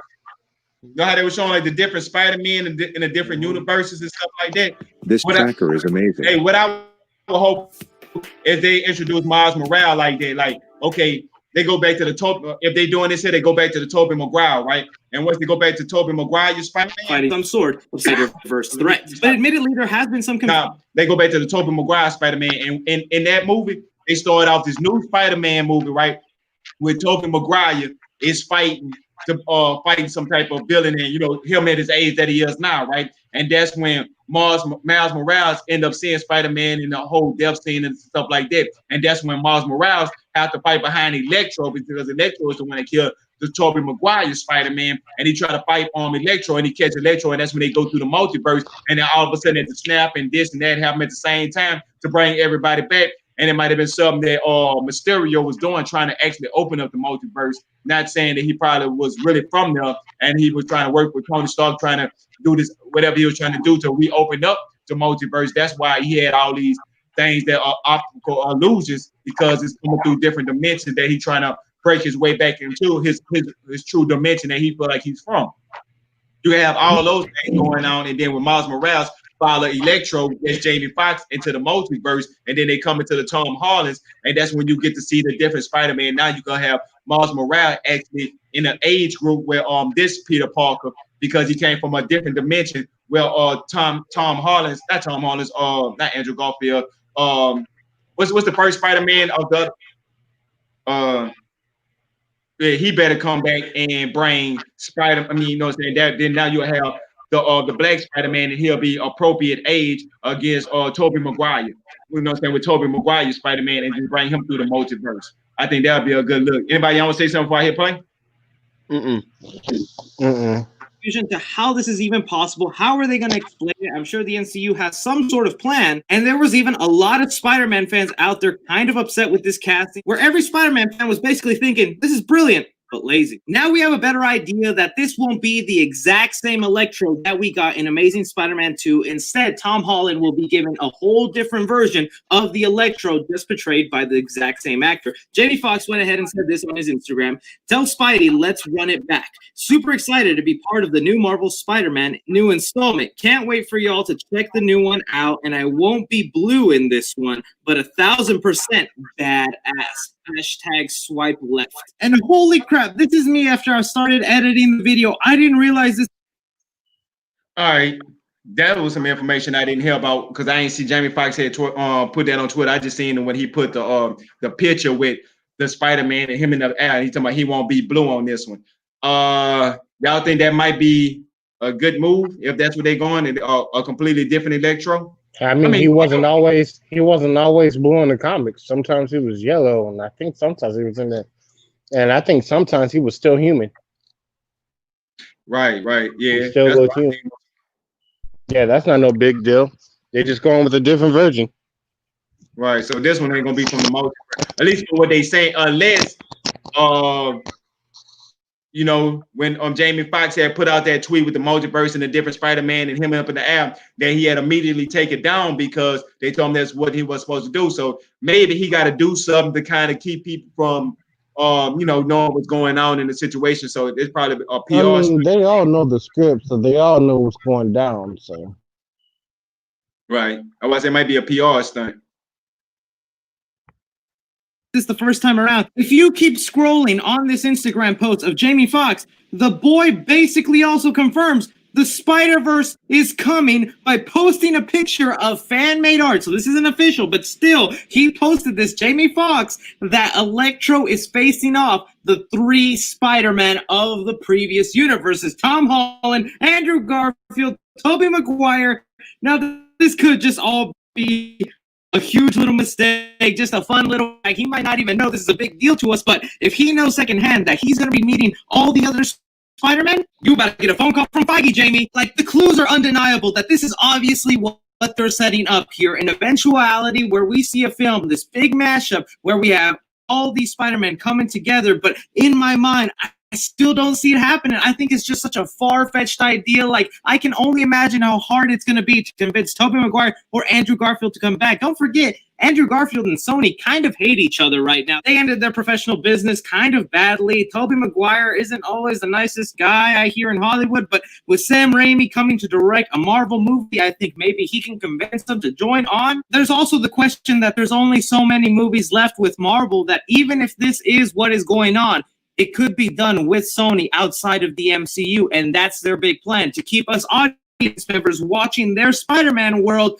because they're no longer connected to Marvel. I think Spider-Verse is the only thing left that Marvel has right now that would bring enough hype in the same level as Endgame. And Jamie Foxx, you better not be teasing us right here. Happy as I am for Hey, do y'all think that there's a possibility that the Spider-Verse, if they come out with a live action movie, that they could build it up to be as big as the Avengers Endgame and make it a split double movie, triple, quadruple A, or a $1 billion franchise? Or y'all think that they overreaching because it's Sony and they don't have the budget to actually deliver on this promise that could be possible? I don't think it's going to be as big as what you've seen in the MCU, but I think it does have room and growth for it to be a big joint if you're doing it the right way. I mean, if they would see where they messing up at, if they was to just fuck that multi-universe thing right now and just build it up to the Sinister Six, yeah, I can see that. Where he got to fight all of them, I can see that. So what they doing is saying that this rumor is Electro is that powerful that you're gonna have to get all 3 Spider-Man. That's what it's telling me. You have to get all 3 Spider-Man because Electro is that goddamn powerful. And not to say that he can't be, you know what I'm saying? They couldn't push for that though, but it's not gonna have a big impact like the MCU. It's not. It's too short of a time. The planning that they have, they're jumping fast, they're branching off. They're trying to tie it into the MCU so they can get that same type of energy, that same type of publicity like they got with the same result that they had got with the MCU movie. And the sad thing about it is that motherfuckers ain't racing to go to the movies. Right, especially right now. They have so much stuff that's going on. Well, listen here, our life is not going to be the same after what just happened. Thank you, Donald J. fucking Trump. Thank you. Never going to be the fucking same. I'm sorry, it's not. It's going to take some years before stuff get back to normal. Telling you the truth. It's going to be Donald Trump. Can't stand you, you fucking bastard. Look what you got us into. I can't go see my goddamn movies. I like eating popcorn and talking shit to somebody else. And I can't see my damn kiss because of this fool bastard. I'm just saying. I mean, you know, I like the hype. I like his energy, how he's feeling about it. I would like to be hyped with him, but after what happened, I'm sorry, I just can't. Who knows? It probably would have been, it probably could have had that possibility of being that hype and getting to be up there as long as Marvel is involved, as long as Disney got their hand into it. But now, you never know. Yeah, I'm feeling what you're saying, Philip, that without Marvel, the track record is not there. Without the track record, you can't. The guarantee of it being a real, true banger is not there. And when they're not able to make sure that it is a true banger, that make you question is they gonna go left, because we done had movies that could have been perfect. And they had all of the writing laid out for them, like when they did what's the name of it? When they soft rebooted the X-Men. They had the perfect opportunity to capitalize going forward, and they failed tremendously. I mean, you don't got to be a rocket scientist to know that when you seen the things that they had did, that it could have been better if they would have just actually took their time, did more writing. They had the fan base. They know that this movie was guaranteed people that's gonna put butts in the seat. Now they question is once we be able to put butts in the seat, can we keep these butts in the seat? And how you really make the money is not the hype of the first week, is being able to put butts back in the seat, make a person want to come back to see this movie because it was good. If you can get a person to come back to see this movie, then you got a hit on your hand. Even if they don't go back to the movie theaters to see it, they might rent this movie or buy this movie a second time, or they might have heard somebody say, "Hey, this was a good movie," so now a person that haven't seen it gonna rent it. But if a person say, "Oh, that movie was okay or wasn't about nothing," now when you see it come at the a casual, when they see it, they don't think too much about it. Like, "Oh, I ain't hearing nothing about this movie," so they might leave it alone. But if they say, "Oh man, I heard about this Avengers Endgame," and they see the movie sitting to the side, and they're like, "Well, this might be a good movie to pick up and try out because they heard of its track record." That's one thing I do not have faith in Sony with. Nowhere around the board. You know what you said that made sense? You know what happened with I was gonna say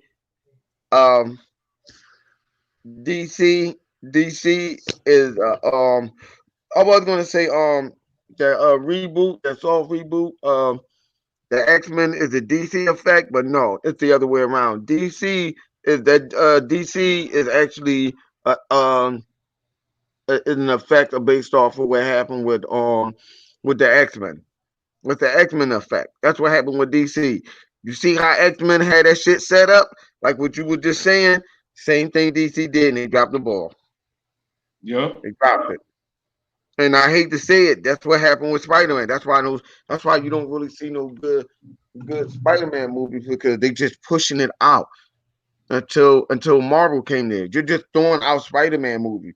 The last good Spider-Man movie that was really on track was Tobey Maguire until you had the Red Ring of Death, which is the fucking what's his name? Which is Venom. Venom should have been built up from day one. Yeah, and it should have been built up from the first one. It should have been built up from the first movie. Hey, this is why I say Flip, check this out. This is what I was thinking about with Venom, right? Now, this how simple they could have did this movie, right? On Avengers Endgame, right? On the first one, right? When Spider-Man went out of space to follow behind Tony Stark, right? When they put him into outer space and they went and did something like that, they could have had somewhere, some form of fashion where Spider-Man stepped into this black goo. He could have lifted up his feet like, "Oh, what's something sticking to my feet?" That's it. That's all they had to do. Something simple like that. Now you got build a whole story up with Venom and how Venom came into the MCU, and you could take your time because Spider-Man they could have where he got this here, and they could take this stuff, and you can have different ways of introducing the symbiotes now. But see, there's a problem with that.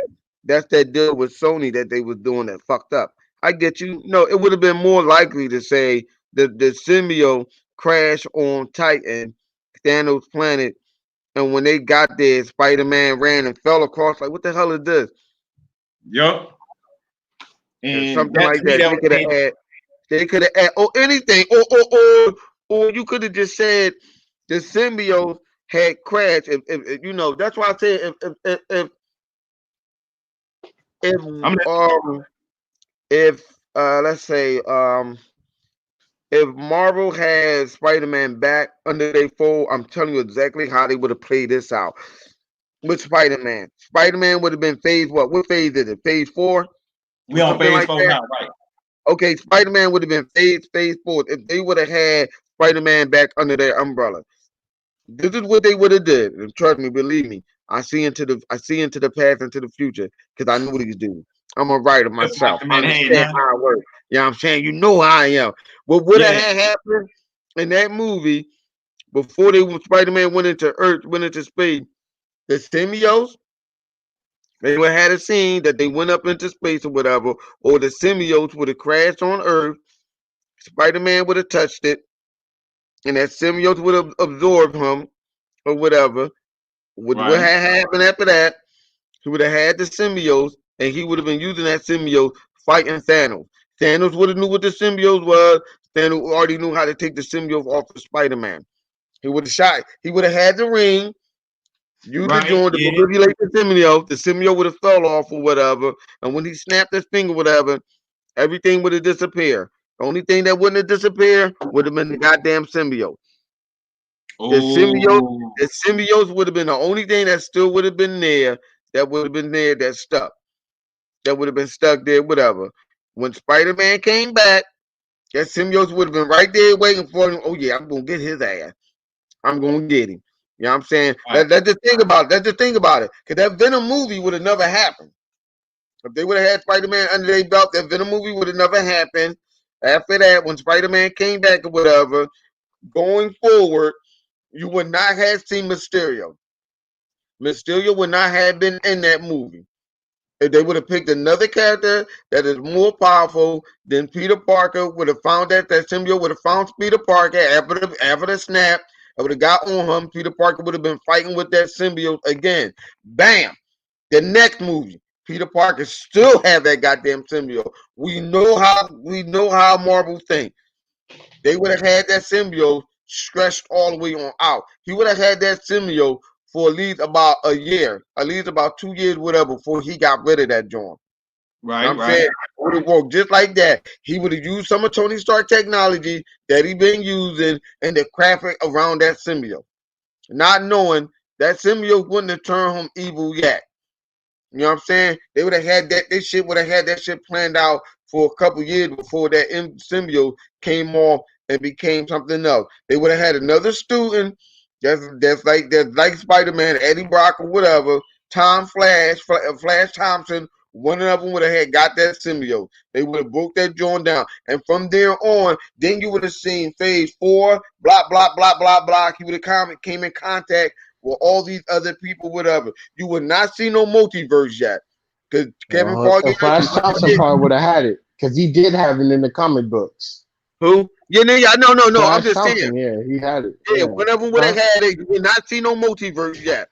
No, seeing how Marvel's doing their track record right now, you wouldn't see no multi-universe yet. If they would have had Spider-Man under their hood, they would have flushed that story out very well. With though, damn, you were like, yo, the next big thing. So if they did want to bring Jamie Foxx back into the movie or whatever, you know what I'm saying? If it was already under their hood or whatever, and Sony had nothing to do with it or whatever, if they did decide to bring Jamie Foxx in, because, let's just say, they would have had that, whatever, it would have been a whole different type of movie. That whole thing would have been turned around. And if one person who would have picked Spider-Man out on how to get rid of that symbiote, whatever, would have been my man, Dr. Strange. Because he would have known and looked to different reality and would have been like, yo, all them possible reality that we was talking about or that we was looking to defeat Thanos, we did it. But there's also another reality that I didn't tell you that was going on. That's when you could have slid Madam Web right on into the door and said that, wow, he spoke to Madam Web or whatever, during the break or whatever, that he was during the time that Peter Parker had came back, went to London, or fighting whatever villain or whatever, went to symbiotes on. He would have reached out to Peter Parker because Madam Web would have been like, yo, we got to get that off of him. You know what I'm saying? Right. There's something going down or whatever. That symbiote is not what you think it is. She can see like the future or some shit. She has some crazy things. Like the webs. The webs have some purpose. The webs that should be on, that has purpose. You know what I'm saying? So I'm just saying, I'm just fleshing out the story how I would have went. And you would have been like, oh shit, this Phase 4. Then you would have seen all these other Thor and all them other characters would have came on in. You can add all that on in and build that movie up, and you would have been like, damn, this Spider-Man shit is crazy. I'm telling you, I know how they think over there at Disney. Yo, just call me. You know what I'm saying, Disney? Holla at me, bro. I'm ready for y'all. I got my own crew. I mean, don't. You can have Savage in there, but don't let him do anything with Peter Parker because you already know what Savage is going to do. Oh no, yeah, we can't. he would already kill him. Have him on any other project, but Peter Parker. He'll be ready to chop his head off. Yeah, He died. Hey, he'll have Peter Parker dying instead of Uncle Ben. For real. He probably would. Uncle Ben would have been Spider-Man. Yeah. Oh, Aunt May would be Spider-Man. I think he would have went that route. Aunt May Spider-Man. Great power comes great responsibility. That's for the Jackson. Played by Jamie Foxx to get his redemption arc, to give us better version of Electro than we knew before. I am so happy they are not bringing back that horrible blue look that he had in Amazing Spider-Man 2. I was just not digging it. The MCU has been pretty good about giving us traditional looking costumes with our villains. I mean, I like the suit, but the overall, like the blue skin thing, that I like the effect of it, but overall, man, he looked like a blue star. Yeah, I ain't care for the look of But it the either. suit that he wore was fire. I like that. You said the suit that he had wore? Yeah, that was To fire. me, it kind of A card that it puts looked like you an in X-Men control. suit to me. Why? How do you apply for a secured card? Usually you need a But yeah, they just look at the Mysterio me personally, costume. I got the pop right here, and I it love looked like an X-Men suit. When I was looking at Jamie Foxx suit, the blue suit, it kind of reminded me of the X-Men, of the first 3 X-Men movies too, the way it was designed. But I didn't have no problem with it. I just think I just said his mask. I wanted to see something that represented how Electro was. With you know, what I'm saying it could have been imprints in his face that made it like he got hit or anything like he been burnt. We burnt in his face or something. Just gave you that look of Electro. See, like this toy got this little star face. That's what I would prefer to see. this thing's probably my favorite one. I No, know let maybe the suit have that. something. Huh? Let the suit have that on his chest or something, or going down. Like I wouldn't want him with. I wouldn't want to see him looking like the character off the damn comic book. That shit looks fucking ridiculous. You know what I'm saying? They could just. They could do something. They could do some other stuff. I don't know. They I come up like with a better concept. I like that the way this suit here look. But what I would prefer instead of it being just a suit like this here with the yellow could be like real electricity flowing, and it could keep the same look of the suit, but just Thing with a yellow and green design. Oh God, MCU, please. But again, yeah, this right here, I don't. They would just have to see this green, tone it down. Not really the green, but this yellow. Oh, so that's basically from Ultimate Alliance. I seen that from Ultimate Alliance. That's like the Ultimate. I never really dig that suit. That looked pretty stupid to me. Yeah, I don't care for the mask. That's my biggest thing.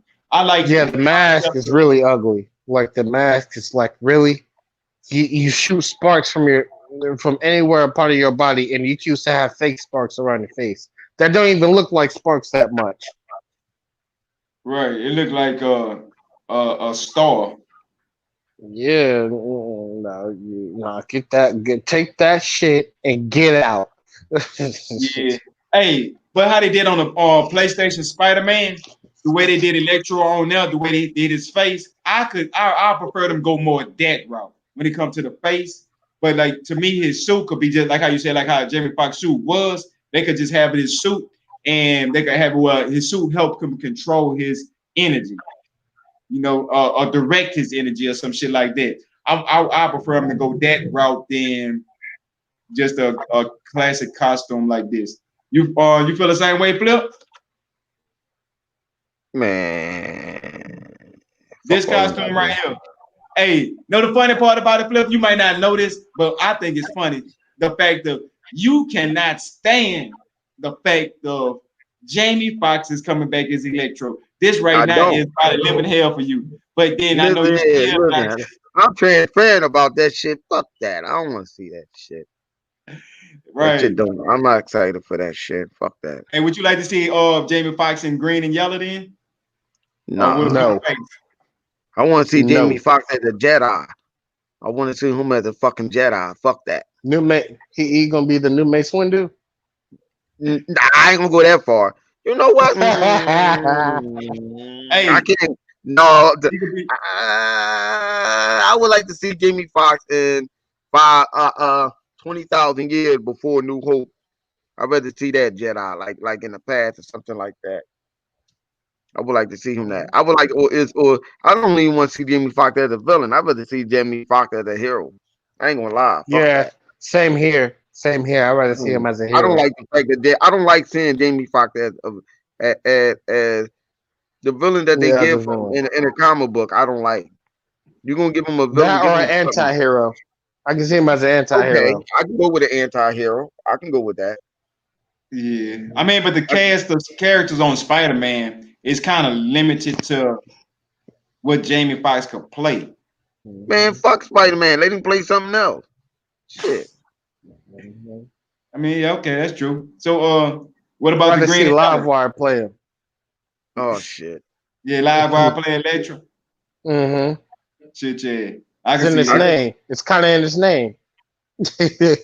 I can see Bone playing Electro.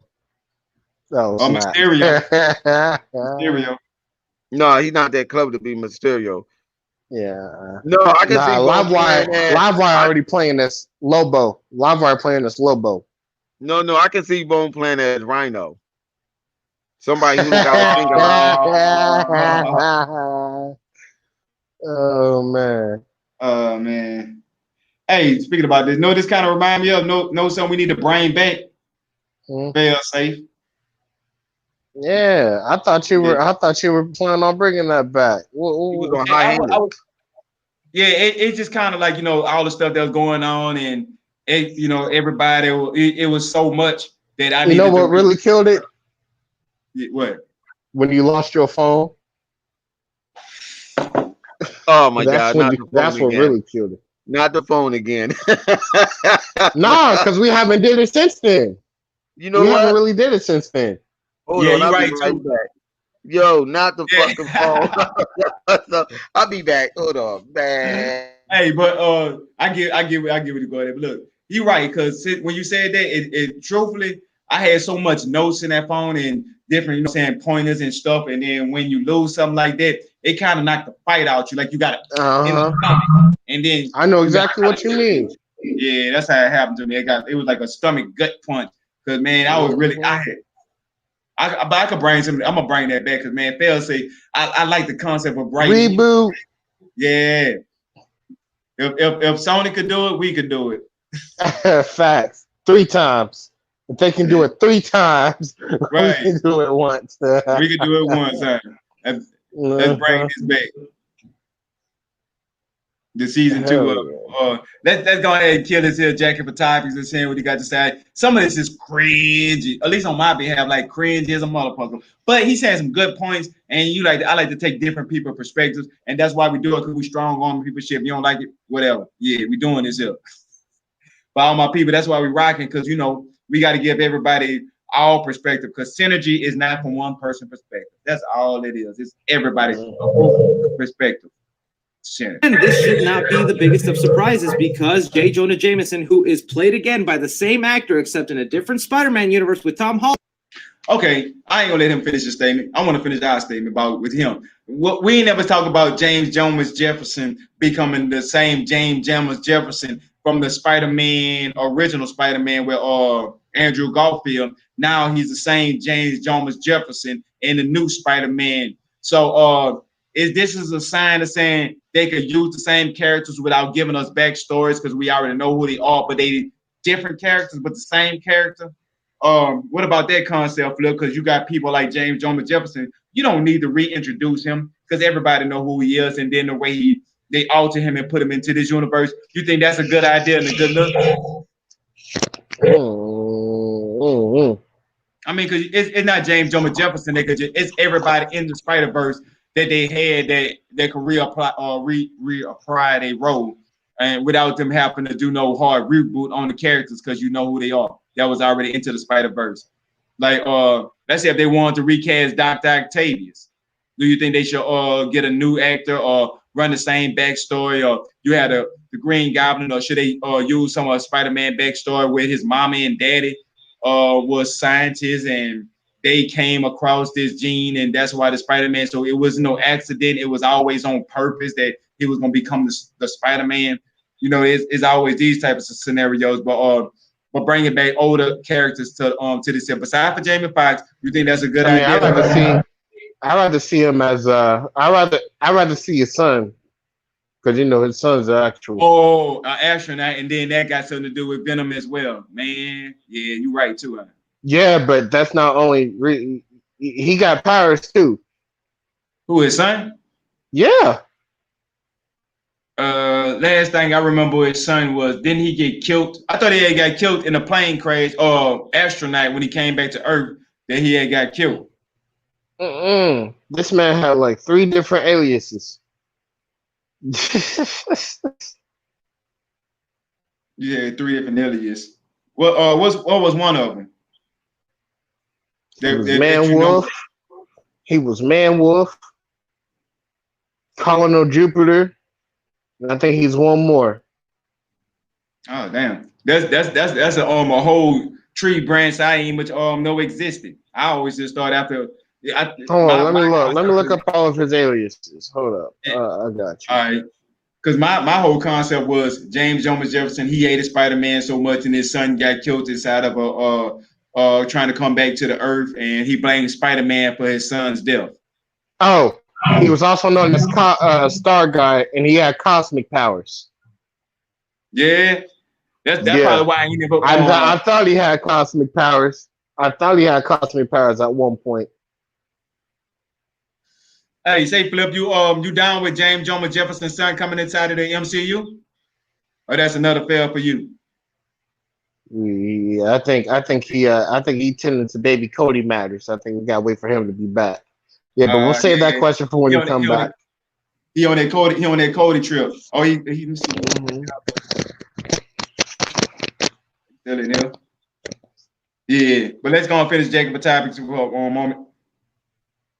Even though he's the same character, J. Jonah Jameson, it is a different version. The first version that we got in the Tobey Maguire universe was a guy who was very traditional in the newspaper business, a strict boss. And then in Tom Holland's universe, it's more of a guy who's online spreading around fake news, a sort of Alex Jones. Hey, I was just about to say that. He kind of remind me of an Alex Jones-ish character for 2020.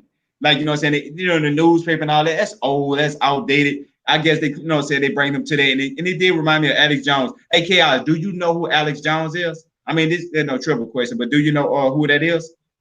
Alex Jones, like with the Hawk.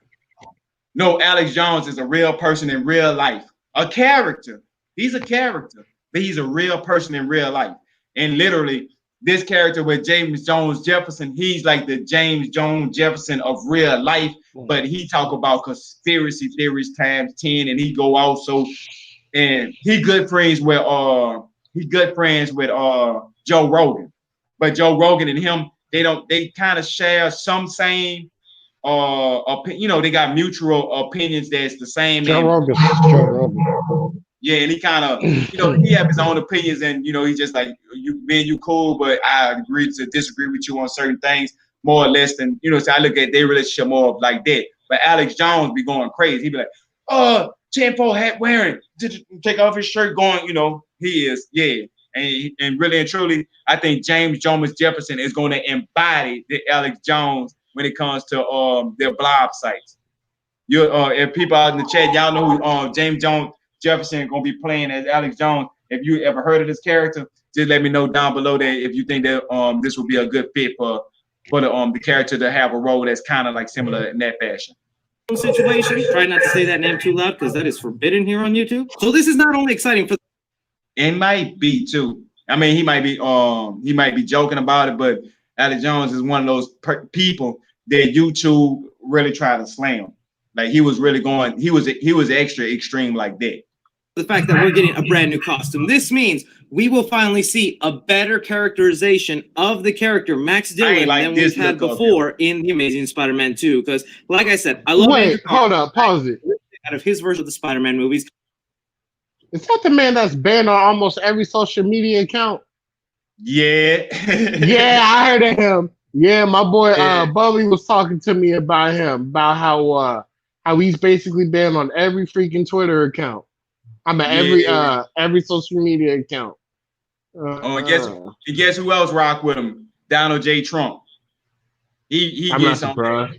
Yeah, and he is right banned from everything. And if it ain't banned from everything, he the got outlawed from everything. And it's crazy. I mean, just keeping up with him and his wife, and then he had to do a thing in court, say, oh, this is just a role I'm playing as a character, and his wife said, no, this is how he really is in real life, and it's a bunch of shit like that with Alex Jones, but I digress about him. but I did not like the way they handled that version of Electro, where he was a bumbling dork, just messing around, super obsessed with Spider-Man, and then because of a misunderstanding, he became this ultimate bad guy that basically needed to die. No, Jamie Foxx is a proven good actor in Hollywood, so there's a good performance in him somewhere in there. He just needs the right direction for where to take the character. So again, for those of you who are just not happy with Electro coming back, Jamie Foxx, he's not going to be acting at all the same that he was in Amazing Spider-Man 2. I think we are finally going to be getting this guy who is a badass, who is trying to make a name for himself, who isn't all obsessed with Spider-Man and some sort of fan club sidekick.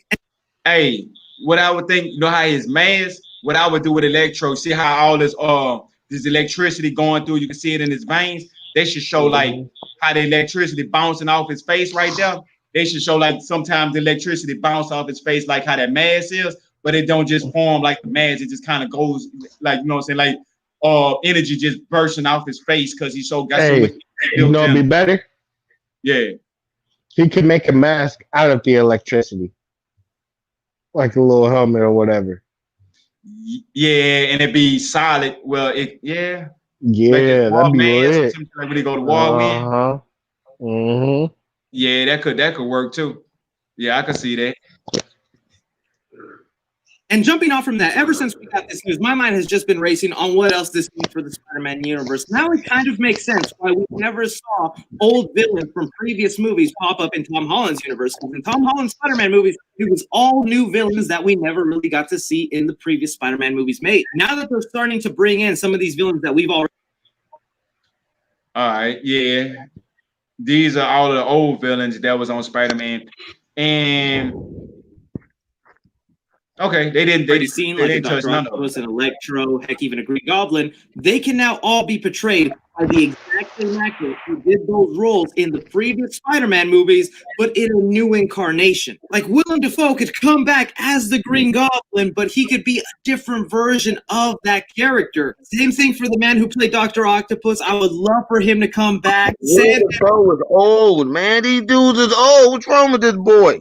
there you go. The flip is back. What are they talking about? Like, yo, what are you saying? They are fucking old. You think these guys really want to do it? What are you gonna do? Easy, but Grammarly can help. It's not that easy, Flip. This sentence is grammatically correct. What was it that we wanted to ask Flip? Oh yeah. Right. Can the word choices hey, Flip. Huh? Hey, we were talking about because he was like, how you interested in seeing Jonah J. Jameson? And I was like, oh, I'm more interested in seeing his son. Would you be interested in seeing him in the MCU? I'd rather see his son. Yeah, that was yeah. Told you. Hey, thank you. Hey, I was on the I thought James Thomas Jefferson's son had died when he was an astronaut. He came back. Chaos just explained to me that James Thomas Jefferson's son had a bigger role in that. And he was like one of the branches that I just cut off and didn't even think about and even realize that he was still around inside the MCU or running around. So you said that you'll be more of a fan of seeing James Jones Jefferson's son return inside the MCU. You said you'll be more cool with that? Oh yeah, that don't bother me. Don't know, but you really ain't see nothing, really not see nothing groundbreaking from the son or whatever. You know what I'm saying? What's wrong with that? They have them both in there, but you know, I don't know what reason that they cut it. Maybe they figured it was too long. I don't know, but you know. Hey, do you like the concept of them bringing like inside of the MCU when they having like James Jones Jefferson reprising the same role as James Jones Jefferson, but a different variation of it inside of this MCU? There's a different version of it. Like instead of him being working a newspaper, he working a blog site like how Alex Jones did, right? So he more like the Alex Jones of the MCU. So I'm more cool with that. And that's why he was saying about introducing some of the other characters inside the MCU. The weird thing about it is that dude already came back in Homecoming at James Jones Jameson. He already came back. So which is funny is that I can see him playing that again. That's what I'm saying. Like that's the role he played because Amazing Spider-Man. Anyway, from home, he spoke who Spider-Man was. So that means he's a part of this MCU. Now, what about the other characters that they haven't shown as a part of the old Spider-Man universes that they could bring over and reprise? I can see him because he old any goddamn way. Right. Old any goddamn way, and he's still you know my man Doc Octopus. He old. He out of shape. He ain't gonna want to do it. He got way out. I'm just saying he way out of shape. He ain't gonna want to do that shit. Yeah, you don't think he gonna be? Yeah. No. I mean, look, you got the Green Goblin, you got the Hobgoblin, you got the dude that plays Sandman. Yeah, a lot of them dudes are old. A lot of them characters are old. They not gonna want to do that. Them actors are old. They ain't gonna want to do it. Only motherfucker that you could bring back is, I mean, old ass Jamie Foxx and fucking on. Well, Jamie Foxx, you can bring. That's the only motherfucker I think you can bring back him and James Jones. No, you got the dude that played the lizard off of the Amazing Spider-Man out the first one. You can bring him back. You can bring. Yep, that's it. The boy that played the Rhino, I doubt it. He only had that one scene. He don't even matter. I mean, he don't matter, but that's what make him. If it don't matter, that to me, they give him more authority to be able to flush this character out in a way that never been seen, in a way they want to. Ain't that my man that play on Breaking Bad? I doubt it. They ain't gonna bring him back. They ain't gonna bring him back. All right, what about like the Sandman or I something can like see Sandman. Oh yeah, I was about to say maybe Sandman. Yeah, I can probably see Sandman. Would he want to? The question is, would they want to come back? Yeah. I mean, who would look like the Sandman too? That's crazy. They got I know that is the crazy thing. He do look like him. What's his name? If all I can look at, what's his name? I don't know his name. I look him up, then you can tell whether they want to come back or not. Hold up, I got you. What about old boy that played Norman Osborn in the first Spider-Man? No. Nah, he too old. He ain't gonna want to do it either. Heck, I think the person was saying who was playing Harry is almost about to you can almost say he can play Norman now. Damn near. Yeah. Oh, you talking about whatchamacallit? No, he still look young. You talking about the one that played Harry? Yeah. I ain't seen him in a while, so I don't know. He can come back. That's whatchamacallit. Matter of fact, you can get his brother. Because him and his brother look just alike. That's what's his name? Because you know that boy, he does like, they be doing comedy movies and stuff. That's God damn it, what's his name? The hell is his name? Because he did comedy movies and stuff like that with Steph Rogen and all that other stuff. That's what he be in. He be doing them movies like that or whatever. So he could come back. I mean, they got a lot of cast characters out of Spider-Man that can come back. They got new characters that haven't been introduced yet. So out of the non-introduced characters that haven't been introduced into Spider-Man, like with like you were saying with what's his name? Flips Spot. I know you're talking about the dude, the white suit with the spots all over. The Spot. Yeah. Stuff like that. So in my favor, I would like to see him bring some of the older characters back before they introduce some new characters.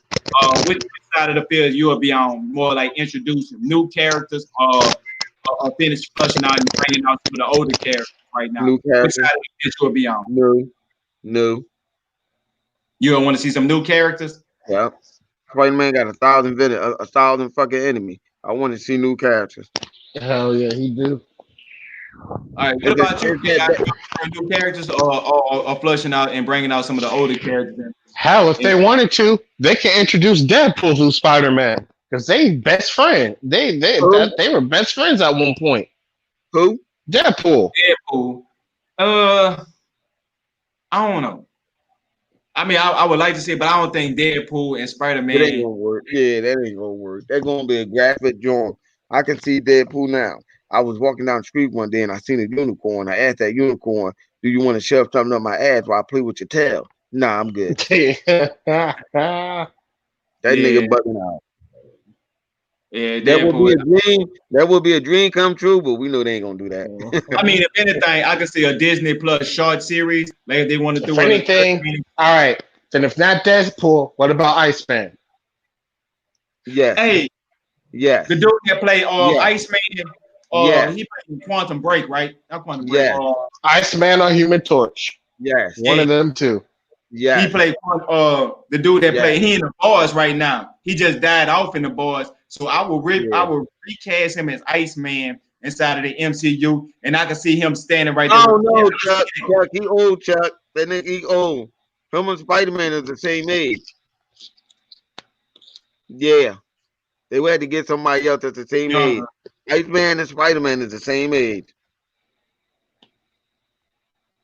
All right, who would you? They the same damn age. What's the name? What was the name? Bobby Drake? Yeah, Bob. Yeah. I think, you said they the same age. They were the same age. Him and Firestar. They all the same age. And so should Johnny Torch should be about the same age as Spider-Man too. No, hey, I gotta disagree with that because if that was the case, Iron Man would be around the same. Peter Parker would be around the same age with Iron Man as well. No, he's not. He's not. He's not. Cause you said Johnny Storm, right? Mm-hmm. No, not John. Yeah, Johnny Storm. And you were saying with Spider-Man and Iceman. Iceman was one of the original X-Men, and when the original X-Men was around, it's like to me, I don't see that Spider-Man. Spider-Man wasn't that far from it. Spider-Man was not that far from it. Yeah. I think no, but look, that's what I'm saying. Hold up, this is what I'm saying. They placing Spider-Man almost in the. And you gotta realize, Iceman was a kid when he was in the X-Men. He was a kid. He was a young boy. He was a young boy. Yeah, he was young. And about time, him and Peter Parker linked up. Peter Parker was out of high school. I know what you're saying about him and Tony Stark. Spider-Man was young, but he wasn't a kid when he ran into Tony Stark. He was still older. Right, but he wasn't as old. But he wasn't as old. He was in his 20s. Tony Stark was already up in his 30s. Spider-Man was in his 20s. Right. That's why I said with that separation, you have the new Avengers with Kamala Khan and all with this age gap. I just don't see them bringing them in and having them around the same age. Iceman is more to me around. They're gonna have him more around like Cyclops age. Definitely no. You talking about Cyclops? Yeah, Cyclops and Storm is supposed to be older, but I can see him more closer to more like Rogue age. I say Rogue. More like around the age with Rogue. So when you get Rogue into the Rogue was older. I thought Rogue was on the same age. Yeah, they all were around the same age. Yeah. But Spider-Man was younger than them. Yeah, he was. He was in his 20s. Everybody else was like they early 30s or something. You know what I'm saying? So Iceman was around the same age. He was like in his 20s. He was probably about 2 or 3 years older than Spider-Man. That's the only way you're gonna be able to do it. You can't make them but so far apart. Exactly. And it'd be like Iceman teaching Spider-Man, a young boy. Remember, them dudes was in college together. I mean, just think about with Tom Holland Spider-Man and the dude that played Iceman. He is a couple of years older. I can see them getting him to play a role younger than Mysterio, right? Then I can see him fitting them in like, well, they are close enough where they could be friends, but not close enough where they could be Ace Boone Coons. I just thought about that. But anyway, though, let's kill and finish a jacket for topics and see what the ending say, and let's. Sandman is definitely up there, but I think if any other Spider-Man villain needs a redemption story, it's Paul Giamatti's Rhino, because I love me the Rhino character. Add him to the top. his portrayal of the Rhino in the couple of seconds we got in Amazing Spider-Man 2. Get rid of the act. Well, let's Yeah, that shit look ugly. I'm sorry, that's ugly. I never liked the mechanical suit. Where the fuck you get that suit from? Exactly. From Obbs Court, they got it. He got the suit from Obbs Court when they were showing. They had that suit. It's like the way they was trying to bring it in, like you know how Tony Stark and he is the direct line at why everything is going on. They was trying to make like Oscorp is the reason why all of the Spider-Man villains, why Spider-Man got his powers, why the Green Goblin got his powers. They're gonna have it with Dr. Octavius because they were showing the tentacles up in there. They were showing like the Rhino suit, and the way they was doing it, I did not like it. With me with the Rhino suit, my biggest concern, see how big it is, right? I think the Rhino suit should have been the helmet. I mean, look at that screenshot. Look at that screenshot, though. That thing, it looks fake. It looks so fake. Right. It don't even look natural. Yeah. See, yeah. So me and you was on the same page. They should have made it more something that you really could see, like a small. If it was gonna be a tank, like they should have made it more small, compact, and more. What look fake? Hold on. What look fake? I'm trying to figure out. Because then that actual scene that he was in, no, that was not fake. It ain't look fake in that actual scene that they had. It just that I don't know what the fuck they were thinking about giving him a big ass suit. It just didn't look right. I mean, that scene is still, it's a still scene, but when you actually see the end of the movie and you see him in the suit, you're like, okay, but then you're like, why the suit so goddamn big? Right. I wouldn't even pick him as Rhino. I mean, really, the only thing you really need to show is his face. Because when you see Rhino, the only human part that you see on Rhino is usually his face, nothing else. Right. See that thing right there? That's a helmet. It goes right over his face, and the joint it opened up, and he's seen him. He's ready to fight him. I'm like, wow, I wouldn't have made that suit that big. Right. To me, it was just it made it an overkill, and it didn't seem natural. Yeah. And whatchamacallit, I forget his name. Been downhill with his head. They picked the wrong person to be Rhino. You think so? To me, Rhino don't have to. I just needed to be somebody that, to me, that anybody could have played Rhino. To be honest, on my thoughts, I don't see Rhino actually having to be a hard pick of a role. Anybody could play Rhino. It just the suit should be. They got to make that suit right. And maybe if they give him a better role, Rhino, take him back as Rhino. If they did, no, trust me, that shit fucked up, dog. They fucked up. Believe when I tell you that, Chuck, they fucked up. What they need to do is go get a wrestler dressed up in a suit. Because I was about to say, if Batista wasn't playing somebody on that, he'd be playing Rhino. Yeah, if Batista was already in Guardians of the Galaxy, he'd be playing Rhino. Go get a wrestler that can act well enough. They can act well enough to be dumb. Mm-hmm. And there you go. You got the Rhino. A wrestler would be perfect for that. And I would mind it being the suit. They already got the body mass. They already got the body mass and the height. All they need is a suit to make them look even more, to make them even more bigger. Nah. Yeah, that to me, like you said, overkill. Please don't make it a machine. I hate that. I hate that aspect. Oh my gosh. That wasn't no machine. Rhino didn't have one no machine. He didn't have one like that. That was actually the Rhino. That was actually attached to him. That was actually his body.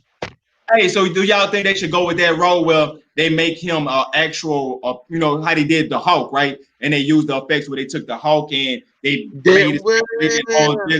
should do the Rhino and they just have like him like a human with then the Rhino horns coming out his head and they kind of make him look like that as in more special effects than going with the armor, or y'all want him to go with a body armor and a regular person and it's more of a helmet-less, say more of armor than a tank looking thing. Well, they could do what they did on Deadpool. Make it similar to how they actually did what he's supposed to do. How they did the Juggernaut on Deadpool. Remember on Deadpool 2 how the Juggernaut looked? That's exactly how the Juggernaut was supposed to look. On Deadpool is a better version of what the Juggernaut was supposed to look like. And I was like, damn, Deadpool 2 on Deadpool 2. That's exactly how the Juggernaut's supposed to look like. They can do that same concept of what the Rhino's supposed to look like. Yeah, him and Colossus. They did. I gotta give it to them. They did a better job of Colossus. Right. Colossus young too. Colossus is supposed to be like 15. Mm-hmm. No. Wait, nah, maybe. Yeah, he was a young boy when he first. Colossus first came on the scene. Colossus was like 15. Yeah, because Kitty came out. Kitty came right after, didn't she? Yeah, she came right after, right? Yeah, but all that was beforehand too. By the time they came, I mean, they was young, but by the time it was really established as X-Men was almost the time that Colossus and all of them was departing from the X-Men. So I think that if they did show him, it'll be more flashback as him young like that, or maybe a scene of that. I don't think they're gonna do Colossus. He was a young boy. He was a young boy. He was just big. He was just big. That's what's it. Like on the X-Men. When you seen the X-Men did a pretty good job of Colossal on the X-Men. When you seen when they put out the X-Men, I think that was 2, and he wanted to come and say, no, stay right there. And Iceman freed up the wall because he was trying to go with him. He said, I can help. He was like, no, stay right there. That's exactly how big he was, but he was a young boy. He was young as fuck. Motherfucker don't even remember that. Like, what? Yes, he was a young boy. Okay. I mean, I can deal with that. To me, that for me is a toss-up with Colossus' age. I mean, I get it there, better flush him out more. But I'm just looking at that's correct. Nah, Colossus' age is actually really important because him and Kitty probably got together, and the only reason they stopped messing with each other for a while was because Kitty was too young. Mm-hmm. And when they did when they introduced that him and Kitty were being a thing, people were actually backlashing about it. People were mad about it. About him messing with Kitty? Yeah, because she was young. He was old. Well, he was older. Yeah, I think he probably had to been about he probably was like 20. Mm-hmm. And Kitty was like, what? When she joined the X-Men, she was like, what, 15? Some shit like that. Probably. Yeah. I mean, I think if anything, then it depends on what version of it that you're going with. True. Right. But it depends. If they do, they not gonna do it like that. They gonna have to change. They ain't gonna. Yeah. No, they ain't gonna do that. No. Yeah, that's gonna be kicked out. That's like the Days of Future Past when they had that motherfucker sitting. I was like, wait a minute, that's not how that went. The fuck, like, no, that's not how that went. That's the same thing. Like that's why I say if Disney would have had all them characters from the get-go, we would have seen a totally different movie. Right.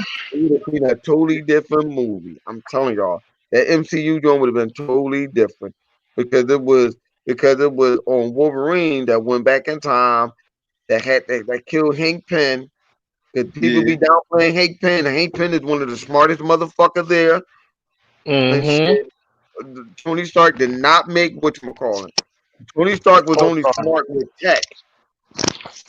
Tony Smart wasn't. They ain't start making Tony smart until as time went on. That time period, Tony Smart was only smart with tech. Only thing that I did like that they was good that Tony Smart was like he still didn't know about that biology shit like with that gamma ray and all that physiology shit just like Bruce Banner. Yeah. They got that in there. They threw that in there. He was like, well, I don't know. I just read up on the joint just a few seconds, but all that other stuff. That's why they got rid of. That's why they took Siri and Black Panther out of it because she's smarter. Tony really don't know nothing about that time traveling and all that other stuff like that. They add that shit in there. Hey, what's Siri? Did she get snapped away? Yeah, she got snapped. That's why they went to Tony Stark. Okay. Other than that, they could have just went to her. Right, because that's why I was kind of wondering, like, man, why they didn't go to? But I was more like, well, they might have didn't go to her because of, you got to pay somebody to be in your movie, and remember, series is only. That's why I was telling you she couldn't be no Black Panther. She don't got enough acting skill on her belt. Siri is only fucking. She's only fucking 15. in that movie. In the MCU, she only 15. She's a young John. She's a kid. She's fucking kid and smarter than fucking Tony Stark. Right now in the comic book, they got another child that's smarter. That's smart, and she's black. I forget her name. Riri. That's her name. Yeah, I think it's Riri Johnson or Riri something. Yeah, it's a little black kid. Lionheart, basically. Lionheart. And she's like fucking 14 and 15 in the comic book now. And I'm like, wait a minute, who the hell is this? And she came out in what,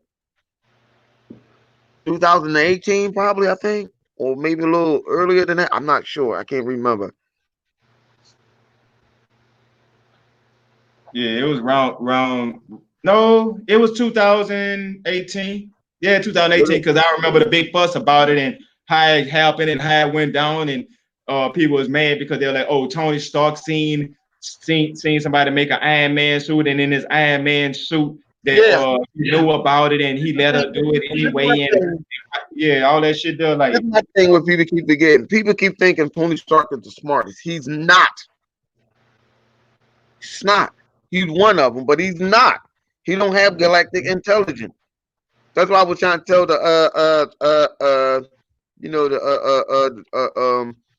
Actually, in that regard, Mr. Fantastic Mr. Fantastic smarter than him in that regard. Even though Mr. I told him, like, you understand, he don't understand.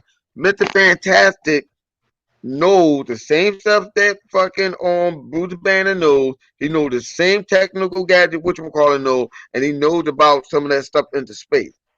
He's smart. There's a lot of people that's smarter than Mr. Fantastic. It's just that he will be considered like one of the smartest fucking humans.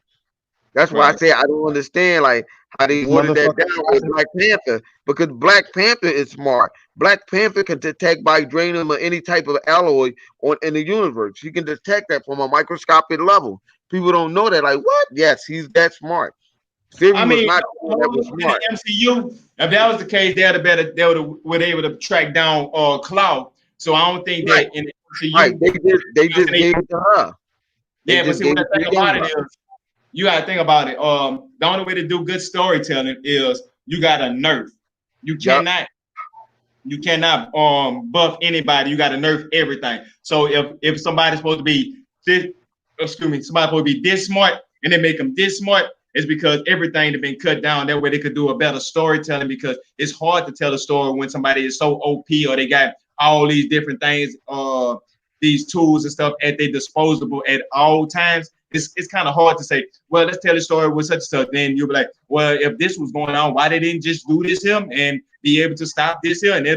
But then you're like, damn, then there would have been no story at all. So you have to find different ways of retconning and trying to dumb people down, because some people, when they make these characters, they don't realize making a character so OP without having flaws and being able to be stopped and beat is worse than actually having a character that have to rise to the occasion, like how they try to portray Superman when he's so powerful, but he got to fight these people that's more powerful than it, and he got to rise to the occasion. To me, it would be better if it was more like if he was powerful, but he wouldn't be that OP, where he has limitations to his powers, where if he fly, he only flying at this speed, or something where a person could actually better stop him. Even with the Flash, I never was. You want to know where they messed up with that? They messed up with that is that they messed up when they made him too OP. Every time, everything they should have had a counter. If Superman used his eye beam, it take a few. Now he blind for a few seconds. They should have had it dealt. Or when he used his cold. Actually, in the movie, they don't show Superman as OP. They don't. They don't show him as OP. Even though he is, but they don't show that. They don't show all Superman powers. What they didn't show Superman as OP yet? When they did? Not in the movies. Shit. No, Superman. Justice League, Superman took out Wonder Woman, Aquaman, the Flash, and Cyborg like it wasn't nothing. Yeah, but you also got to remember, here's a little ticket though. That's just his ability. You got to realize also that's just who he is. That's what I'm saying. If Superman was in his right frame of mind, he wouldn't even took him down like that. That's what I'm saying. Like, if he was in his right frame of mind, Superman wouldn't have took him down like that. I mean, that's true, but think about it. Wouldn't that make a character OP where it made it harder for him to tell the story? If the Superman would have been somewhere to he could be stopped, or he has some type of, he don't have enough flaws for me. You know, that kryptonite and that magic shit, that sounds good, but he needs to have flaws in his normal ability. And both of those went away as time went by. You say what? And I said, when he said kryptonite and magic, I was like, oh yeah, and those weaknesses went by as time went went away as time went by. They don't, but you got to realize something, Chuck. Superman is not a human. I realize that he's not one of us. That's just his ability. You can't stop it. That's just who he is, dog. That's true. That's true. On top of it, you gotta think about it like this. If they really wanted to, they could bring out somebody to counter Superman, because like it's not like he can't be duplicated. You can get another Kryptonian. Yep. That's what I'm saying. Like, you gotta look at it. He's not. They do not show Superman as OP as you think. They don't. You gotta look who he got chased on fighting him. Lex Luthor. They ain't no match for. Think about it. Them niggas not no match for Superman. None of them ain't no match for Superman. They ain't really Superman. No, Superman. He is OP, but they don't show it. It seemed like that because they don't show you nobody that Superman really fight in a comic book that's powerful than him. Yeah, but my thing is, all right, Deathstroke, Deadshot, right? Who else? Lex Luthor. Who else? Normal characters like this. They can use Livewire's character Lobo. Yeah, but you know, you got a character that has no chance in hell to stop Superman, and they have him as a character. I think that they should have had it where it'd have been more balanced, where Superman had these powers, but they still had a chance of beating Superman. Right now, there's no way. You look at Lex Luthor, like it feel like Superman just started just kicking him out like he a gnat or something that's in the air that's getting on his nerve or flying, and he's just trying to get rid of him. That Lex Luthor just in his way. I would prefer if Lex Luthor was an equal match to Superman, and you felt like Superman was in danger. Then I would have felt more like when they introduced like Darkseid and stuff like that, that it would have had him powerful. But I don't like the whole super extra powerful. Well, it's like I never been a fan of that OP. That's just me. Look at this though, Chuck. Look at it like this. If Superman wasn't there at all, or he wasn't an OP, they would have lost a long time ago. They would have lost. Hold on. I got you right here, Jack. I got you right here, dog. You know why? Think about the movie that we saw. What did Darkseid do to Superman? Yeah, he did fuck over. I mean, that's true.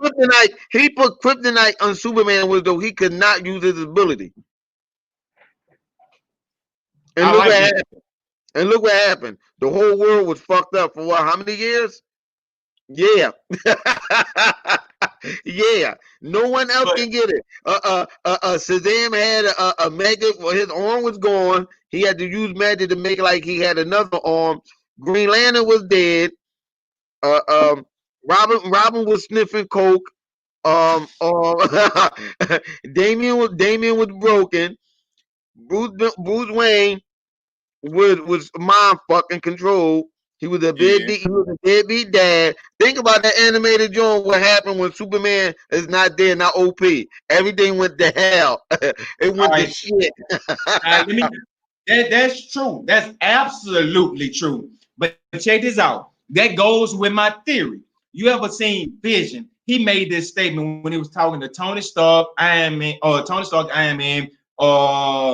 Iron Man, War Machine, Thor, and everybody was sitting down and they was talking about this accord signing about should they be registered and stuff like that with Captain America. Like, no. Vision made a good point when he was saying the more powerful is it got to have an equal saying counterpart. So the stronger abilities you got to have an equal counterpart. So that means that raises the level of the villain that's going to occur. So it's always a balance. So if Superman powers would have been, he had all his powers he had, but they would have been to a degree where a normal person would at least had an opportunity to defeat Superman. That means the dark side and all these overpowered beings would have had to come. They would have brought them their power level down to be right above Superman power level. So now you will have a fight where, okay, Superman did this here, but he still got, it'll bring more down to earth to me. But when they made him like the average human being don't even exist or even bother, it to me like it strip away a whole universe because they so above up that it don't even make no sense to even have, it just don't have that same push for me. When if they would have had everybody more on the ground level and an equal playing field, and let's say dark side would have been the most powerful person, but it would have been him so OP. That's my thing is when I see stuff that's OP, it just to me it just kind of take away from the character development, and it's just like I'm super strong and I can do what I want. I don't feel to overcome when they OP like that. That's just how I always looked at TV shows and movies that I'm not a fan of. But I digress. That's just me personally. That's why I kind of like Spider-Man, because it don't feel like he's too OP. It feels like he fits right there where he get his ass handed. He got to overcome everything that he's doing more or less than I feel like Superman feel like it's an overcome, but it's just a mind thing for him because he could beat anybody at any given time when it comes down to it. Let's just be honest, Superman is so powerful that there's nobody that's a real threat for him, or actually a threat for him, at least in my eyesight. It's just like Superman, you go to 900, then Superman sooner or later gonna get to 1,000. If you gotta go do somebody 1,500, he gonna hit 1,600 to 2,000. I always just feel like it just put another number on top of a number. Put a number on top of a number to make it bigger. And a bigger number to me, you'll say if it's 10,000, I could say, well, why go out with 10,000? You could just say 10, 0 on 1 to 10, but you want to say 10,000 because it's a big number. I'm just, when I see that, I just say, Batman, I'm a fan of because he a known person, he get his ass whooped. I like the Flash when they don't make him so fast where he could just run everybody moving in and not moving. I want Flash to be faster than everybody, but he don't have to be so fast where a person can't much move. And no, I want him to be fast enough. See, that's why I always liked about. If you want to think about it, he could technically be more OP than Superman given his powers, what he can do. Yep. Flash this he's not lying. Flash is just as OP as Superman. No, he's not. Yes, he is. I don't like him that fast. I want him to slow him down. But Superman, but you can't do that though. You can't slow him down. If they slow him down, you know how much stuff in the DC will be fucked up? A lot. He already did it already. Flash already. See, this is the thing. All right, now, Chuck, remember the movie? Remember when we was watching the joint, right? The animated joint. And they told Flash, Constantine told Flash, you know what you got to do. So like, shit, he didn't want to do another Flashpoint. That's OP. Flashpoint exists because of him. Him being OP, him changing time. You can't, you don't mess with changing. You don't, that's why I was saying, like, when it comes down to time travel.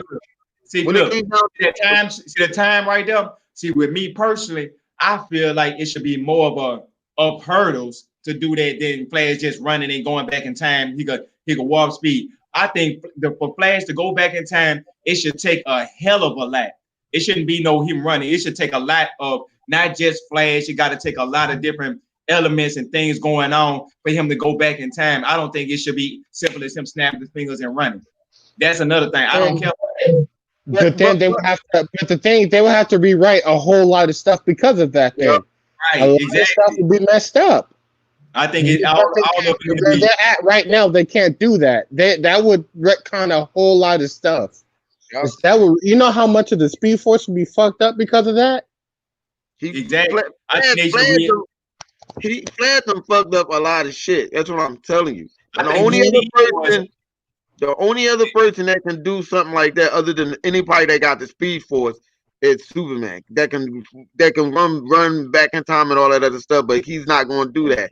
Flash done fuck shit up to the point. Listen here, Flash can run back in time, take Superman, and say this high Superman, get somebody else to raise Superman the wrong fucking way.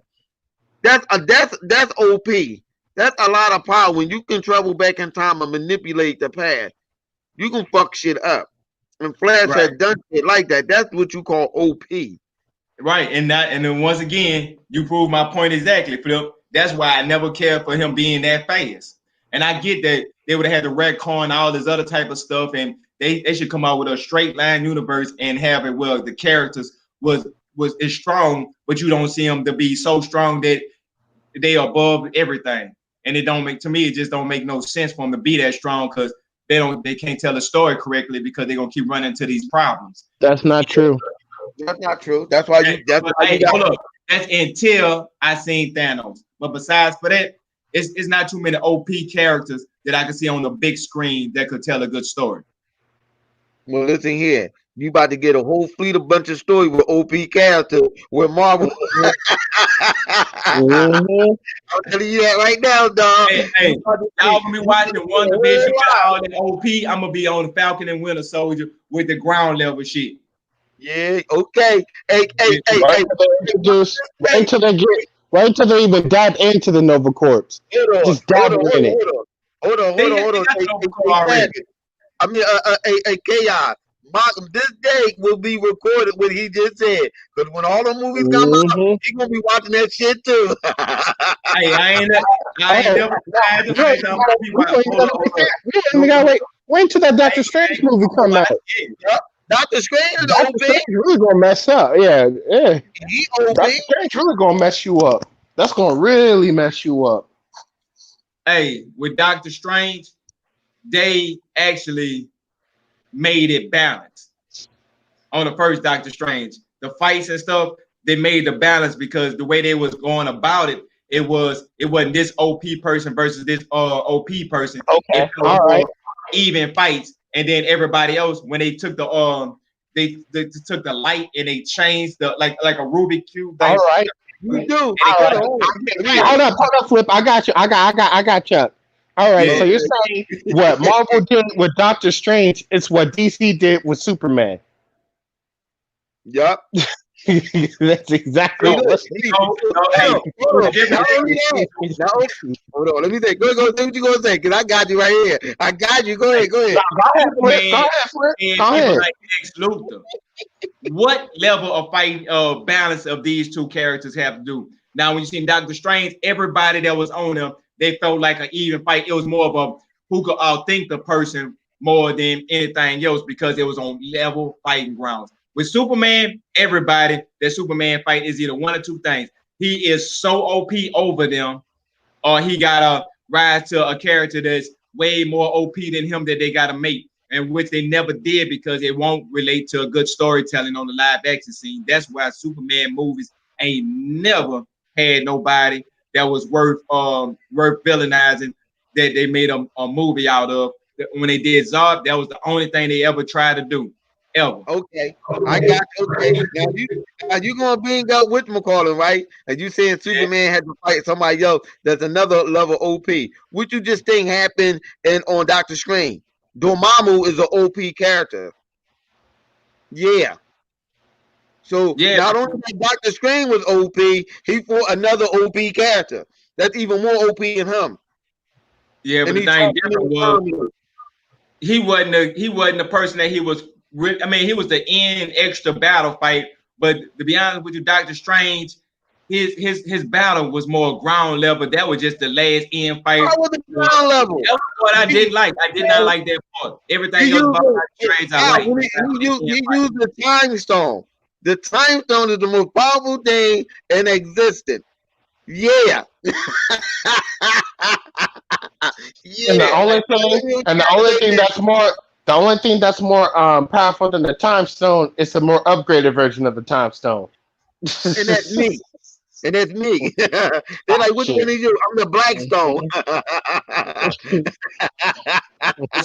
Spider-Man is the one. If you really want to also bring in OP, you can also go with Titans when they brought in Raven's father. Yep. There is very few people that is stronger than that than Raven's father. Very few people. Very few people. How much action did they get though on the live screen? How much action did that get? No, because Raven can, which I find bullshit. But Raven, I forgot how they did it, but I know it was bullshit. I didn't like how the way they got rid of Trigon like that. I was like, really? Yeah. You talking about the TV show? Yeah, Yeah. TV show. Yeah, I was like, how? What? And know why? Because he was too OP. They couldn't. couldn't translate it right to TV. He That's was too here, y'all. He not. OP. You know what? That was, you know what, but that wasn't even TV. That I don't know what they was thinking about because that CG looked fucked up. I don't know what was going on. That shit was bad. I was like, yo, what is this? Hey, I would have did better if they would have animated that whole episode. Like, all right, due to technical difficulties, this episode is animated. We got budget problems. We got budget problems. Yeah, but that thing with Trigon, man, that was the most anticlimactic bullshit I have ever seen in television. Hey, Chuck, I remember that podcast. Me and Chuck sitting up there talking about that joint for about like 30 minutes. Like, what the fuck was that? It's like, yo, why? Why did they do that? Why? Tell me why. Right, first episode of the season was the last episode. The first half was the last episode of the last season, and they didn't get that right. I don't know, that the whole look of them. And Titans, to me, they had an easy job. What Titans needed to do, they needed to follow behind the Daredevil Netflix series style, right? Keep it grounded, bring a lot of action, hand-to-hand combat. When they did a lot of hand-to-hand combat in the second season. You see how much better that second season was. Right. I agree with you. You know what? They should have never brought him in. They should have never brought. He should have always been in the background, and she'd holding him back. That's what they should have did. We should have never seen him. And this goes to what he should have been built up. He should have been built up. Listen here. This is why I always say what I say when Bone talking about the CW movie. Listen here. Streaming service make cheesy shit too. Because that was cheesy as shit. Hey, I like you. Hey, them bringing Trigon in. All right, this like them bringing Trigon in like that. It's like if they just brought Darkseid in on the first Superman movie, or they brought Thanos in on the first Iron Man movie. That's basically exactly what that was. They brought him, that was way too early to put in Trigon. Wait, what? Wait a minute, what? No, I said how early they brought him in. Oh, if they would have brought them in the beginning. Yeah. I'm saying them being in the first season like that, it's kind of like them doing, all those other stuff. Them bringing them other OP characters in, like on the first movie. It's like it needs to build up. It's like you don't have faith, right? And when I mean you don't have faith, it's like, okay, we might not be able to make a season 2, so let's put the best of the best into right now, and hopefully it'll catch on. And maybe we can make a season 2. Now, if they would have had more confidence in it, and when Robin would have been like, fuck Batman, and they would have really drive in why Robin like Batman in the fight. Batman. Huh? They up on that. I ain't even like the boy that they had play that Batman. Old ass looking motherfucker. That nigga don't even look like that. That wasn't even the Batman. That was just a man. Yeah. You talking about in Titans, yeah. Yeah, I did not like that. I hated that so much. I was like, why? Why did he look that way? The casting was good. I mean, Beast Boy, I like the casting on him. I like Superboy. I like the core Titans. They did a perfectly good casting when they did it. Nobody could complain about besides for Trigon and Bruce Wayne. Now Bruce Wayne. I ain't like that. I ain't like that cripple ass Bruce Wayne on the CW. I'm like, yo, what the fuck is that? I did.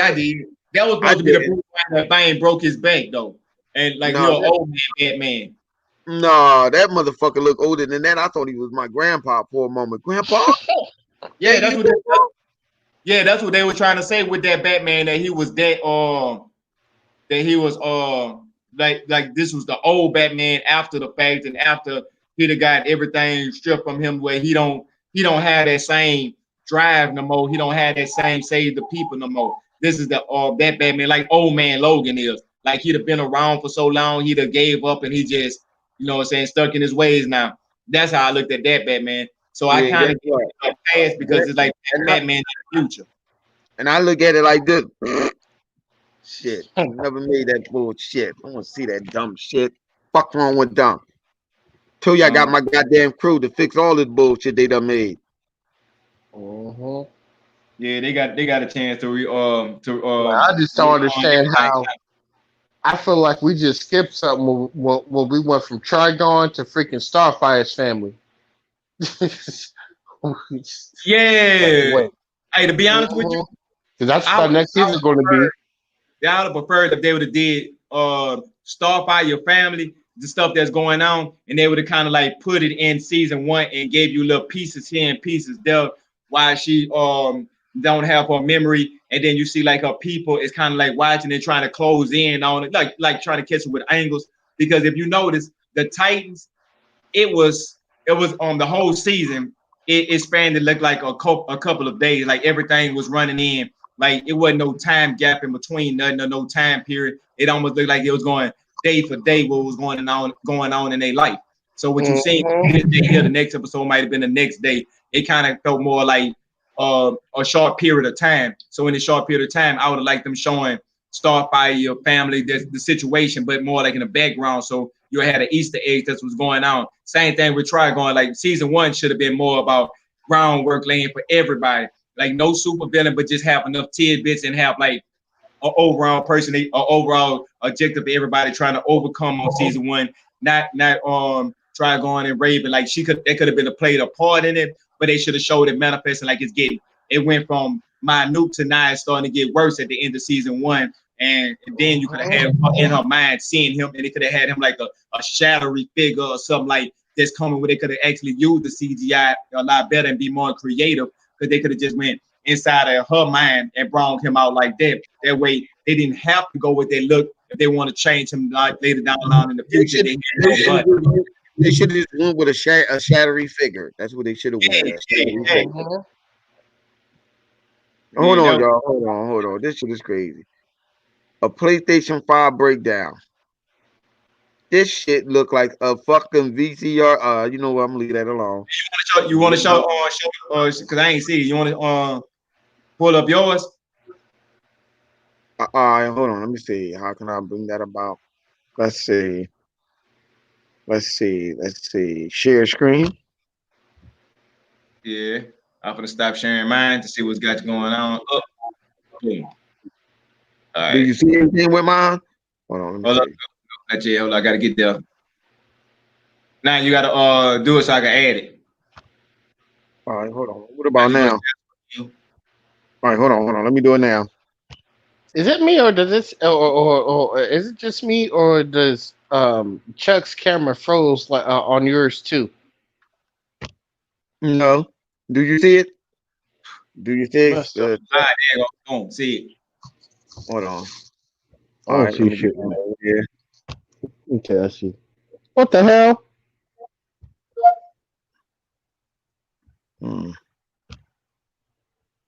He won't let you play it? No. Can y'all hear it? Y'all hear it? Mm-hmm. Do y'all see it? Yeah. I heard it for a second. All right, hold on. I'm about to make it bigger. Hold up, Chuck. I'm about to leave out and leave back in because you frozen on my screen. Design department, the hardware design division of Sony Interactive Entertainment, and I loved it. I loved it because in this era of like big shouting technology, it was just so PlayStation. It was just a man in a room who knew what he was talking about with screwdrivers. The end of the video is this is all the part. Look at this shit. Do you see this shit? I encourage you to go and watch that video. Yeah. Fire down. It looks like a train set. Really excited to know more about PlayStation. And now we do, to a certain extent. So, Dave. Yes. Number one, there's the 2 air vents at the front of PlayStation 5. Yeah. And the entire rear side is all exhaust ports. Yes, it is all the time. Yeah, exactly. And I've been looking at pictures of PS5. That's a good idea. If you can't make a good fan, just have a big fan. Really huge big one. We don't need to listen to this dude. We really don't need to listen to him. Look at this shit. Look at this. Go ahead, break it down, baby. Break it down. That shit looked like a jigsaw puzzle when they took that shit apart. They're trying to do what Microsoft did, but they did it too late. Too late. They didn't really say nothing. You know, what I'm saying? Microsoft, like, they break it down and give you like hard details. Hold up, is they breaking the PlayStation 5 down to show you how to take it apart so you can lose your warranty? No, they just trying to show you what's in the. Well, what Microsoft was doing, they were showing you what was in the console itself, the parts and all that other stuff. This right here just showing you that Sony just breaking it down. Yeah, hey, this right here, I'm not a fan of. You see this screw trying to put on that? That should be some clip that it could just snap in. You know, that should snap. Now that's too much unnecessary. That's way too much unnecessary. Like that, like a clip like that. Yeah, but that's what the leaning sideways. Oh, hell no. Hell no. You seen it live right here. Triple cup up in the morning. It down. You see this shit? Yeah. Hey, look at this bending. Hey, you see that? That don't see that top right there? I already know they're gonna be able to make custom plates, but if you pop that top off, that might mess up your warranty. You see that top right there, how easy it is to come out? Hey, no. What they might be doing, if they got that like that, they might have it where you can open it up and add components to the PlayStation 5 to make it more powerful than the Xbox Series X. No, it's not. Look, it can't. Everything else in the inside is set. They can't do nothing about that. That shit looks like a filter. Yeah. There's nothing to connect to the inside to even do that. Ain't no secret sauce. Why is they showing this? Ain't no secret sauce over here. Ain't no secret sauce over there. So this don't make no sense. Like, hey, you opening the box, opening up, showing me how to take it apart, knowing that you're not supposed to take it apart. So you trying to do what Microsoft did. Trying to show you what's in the. Microsoft had it, took it apart, and was showing you how easy you can put it, how easy that it is for them to put it together, for them manufacturing this. This is not easy to put this together. After he take this apart, it's gonna look like a bunch of broken shit. Right. I mean, not to be prejudiced, but if you notice, a lot of Asian made things is complex. Like they are, it's compact and it's complex. Like it don't make like making a giant death robot. That's not prejudice. That's like saying just like saying Americans drive big cars. That's true. Right. But to me, it's unnecessarily complex, right? So I'm like, why would they have it so complex and they can have it simplified, right? So with all these angles and cuts and curves, just to put something in them, they're making it complex, but then they're showing you the breakdown, like this is what this is how they doing it. Like I don't see the desire or the need for them to bring this out. Let's see what they say right here with this. Let's see what the fuck this bullshit is. Yeah, go ahead. Yep. So these are the kind of things we'll be learning more about in the future, but fascinating for now just to see where your expanded storage will live. Yeah, definitely. I enjoy it's the inside of a console is something I have which I have no understanding, and it was just fascinating to look at it anyway. And you know, that was not one of our numbers, but that was one of the things about watching, as you said, someone who knew what they were doing, just point out the things. And I've read about these things, and I've written about these things, made videos about the RAM and the processor, and then for them just all to be on one board, and then there it goes, there it is, and I was like, oh my, there they all are. That's PlayStation 5. All just living together, on this board. Number 6. The Ultra HD Blu-ray disc drive is double insulated within a sheet metal case, which is going to reduce drive noise and vibration. Yeah, I mean, it's just another quality of life thing there. Really just lovely, smooth, quiet PlayStation 5. Exactly. Yeah, and it's specifically for when games are accessing the disc and they want a bit of information off it and it spins up. You're going to hear that less than you would have done if it wasn't double insulated within a sheet metal case. And number 7, this is the one I understand the least, but the coolest one as well. They don't show you how to take that off. They just show it because if you take that out, you're gonna pop those things. So they just showed you one with it already off. I mean, this is on a PlayStation channel, so I can totally understand why they got Sony dicking him out. 5, and to do that, they call it TIM in the video, which means thermal interface material. thermal interface material. Talking about, but I was looking at the liquid metal and I liked it. Right, I mean, that's And I basically was the level I was on too. Every PlayStation 5 has liquid metal inside. That seems, Confirmed.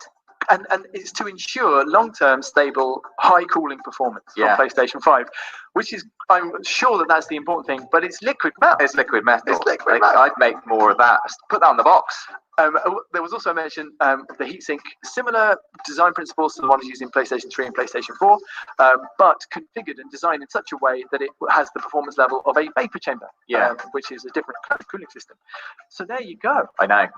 And honestly, I'm going to go and watch this video again. Yeah, it's so relaxing. Look at all these. It's nice. Look at all them goddamn pieces. That's a lot of pieces, dog. Man, hey. What kind of fan did the Xbox X have in it? Is the some type vapor chamber crazy shit? I forgot. I don't know. Yeah, liquid cooling or liquid some shit like that. Yeah. I don't really see the difference between that type of cooling and liquid metal. Like maybe so. I don't know. But I don't know. This is. I mean, it's not making me do jumping jack for Jesus over it. Like all I see is a bunch of little parts. Microsoft joint wasn't even like that.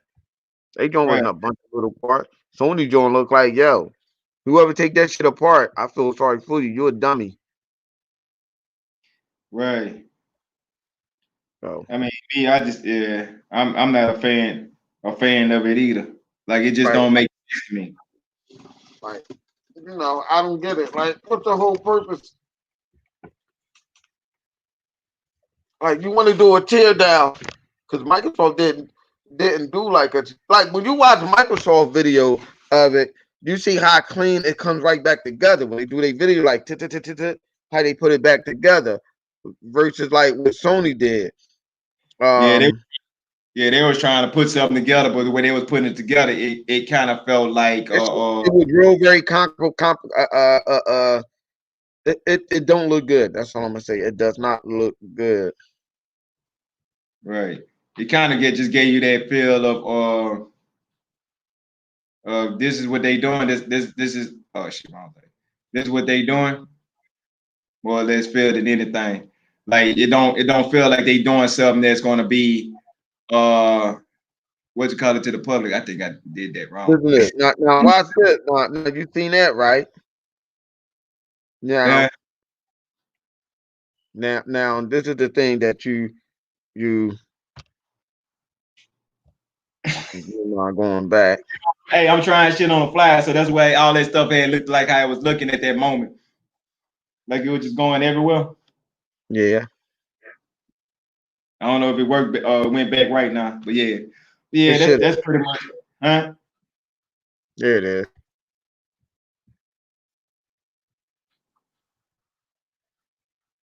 And it's gonna hop back up, but there you go. It was like moving slow, then moving fast. Sometimes I don't be knowing.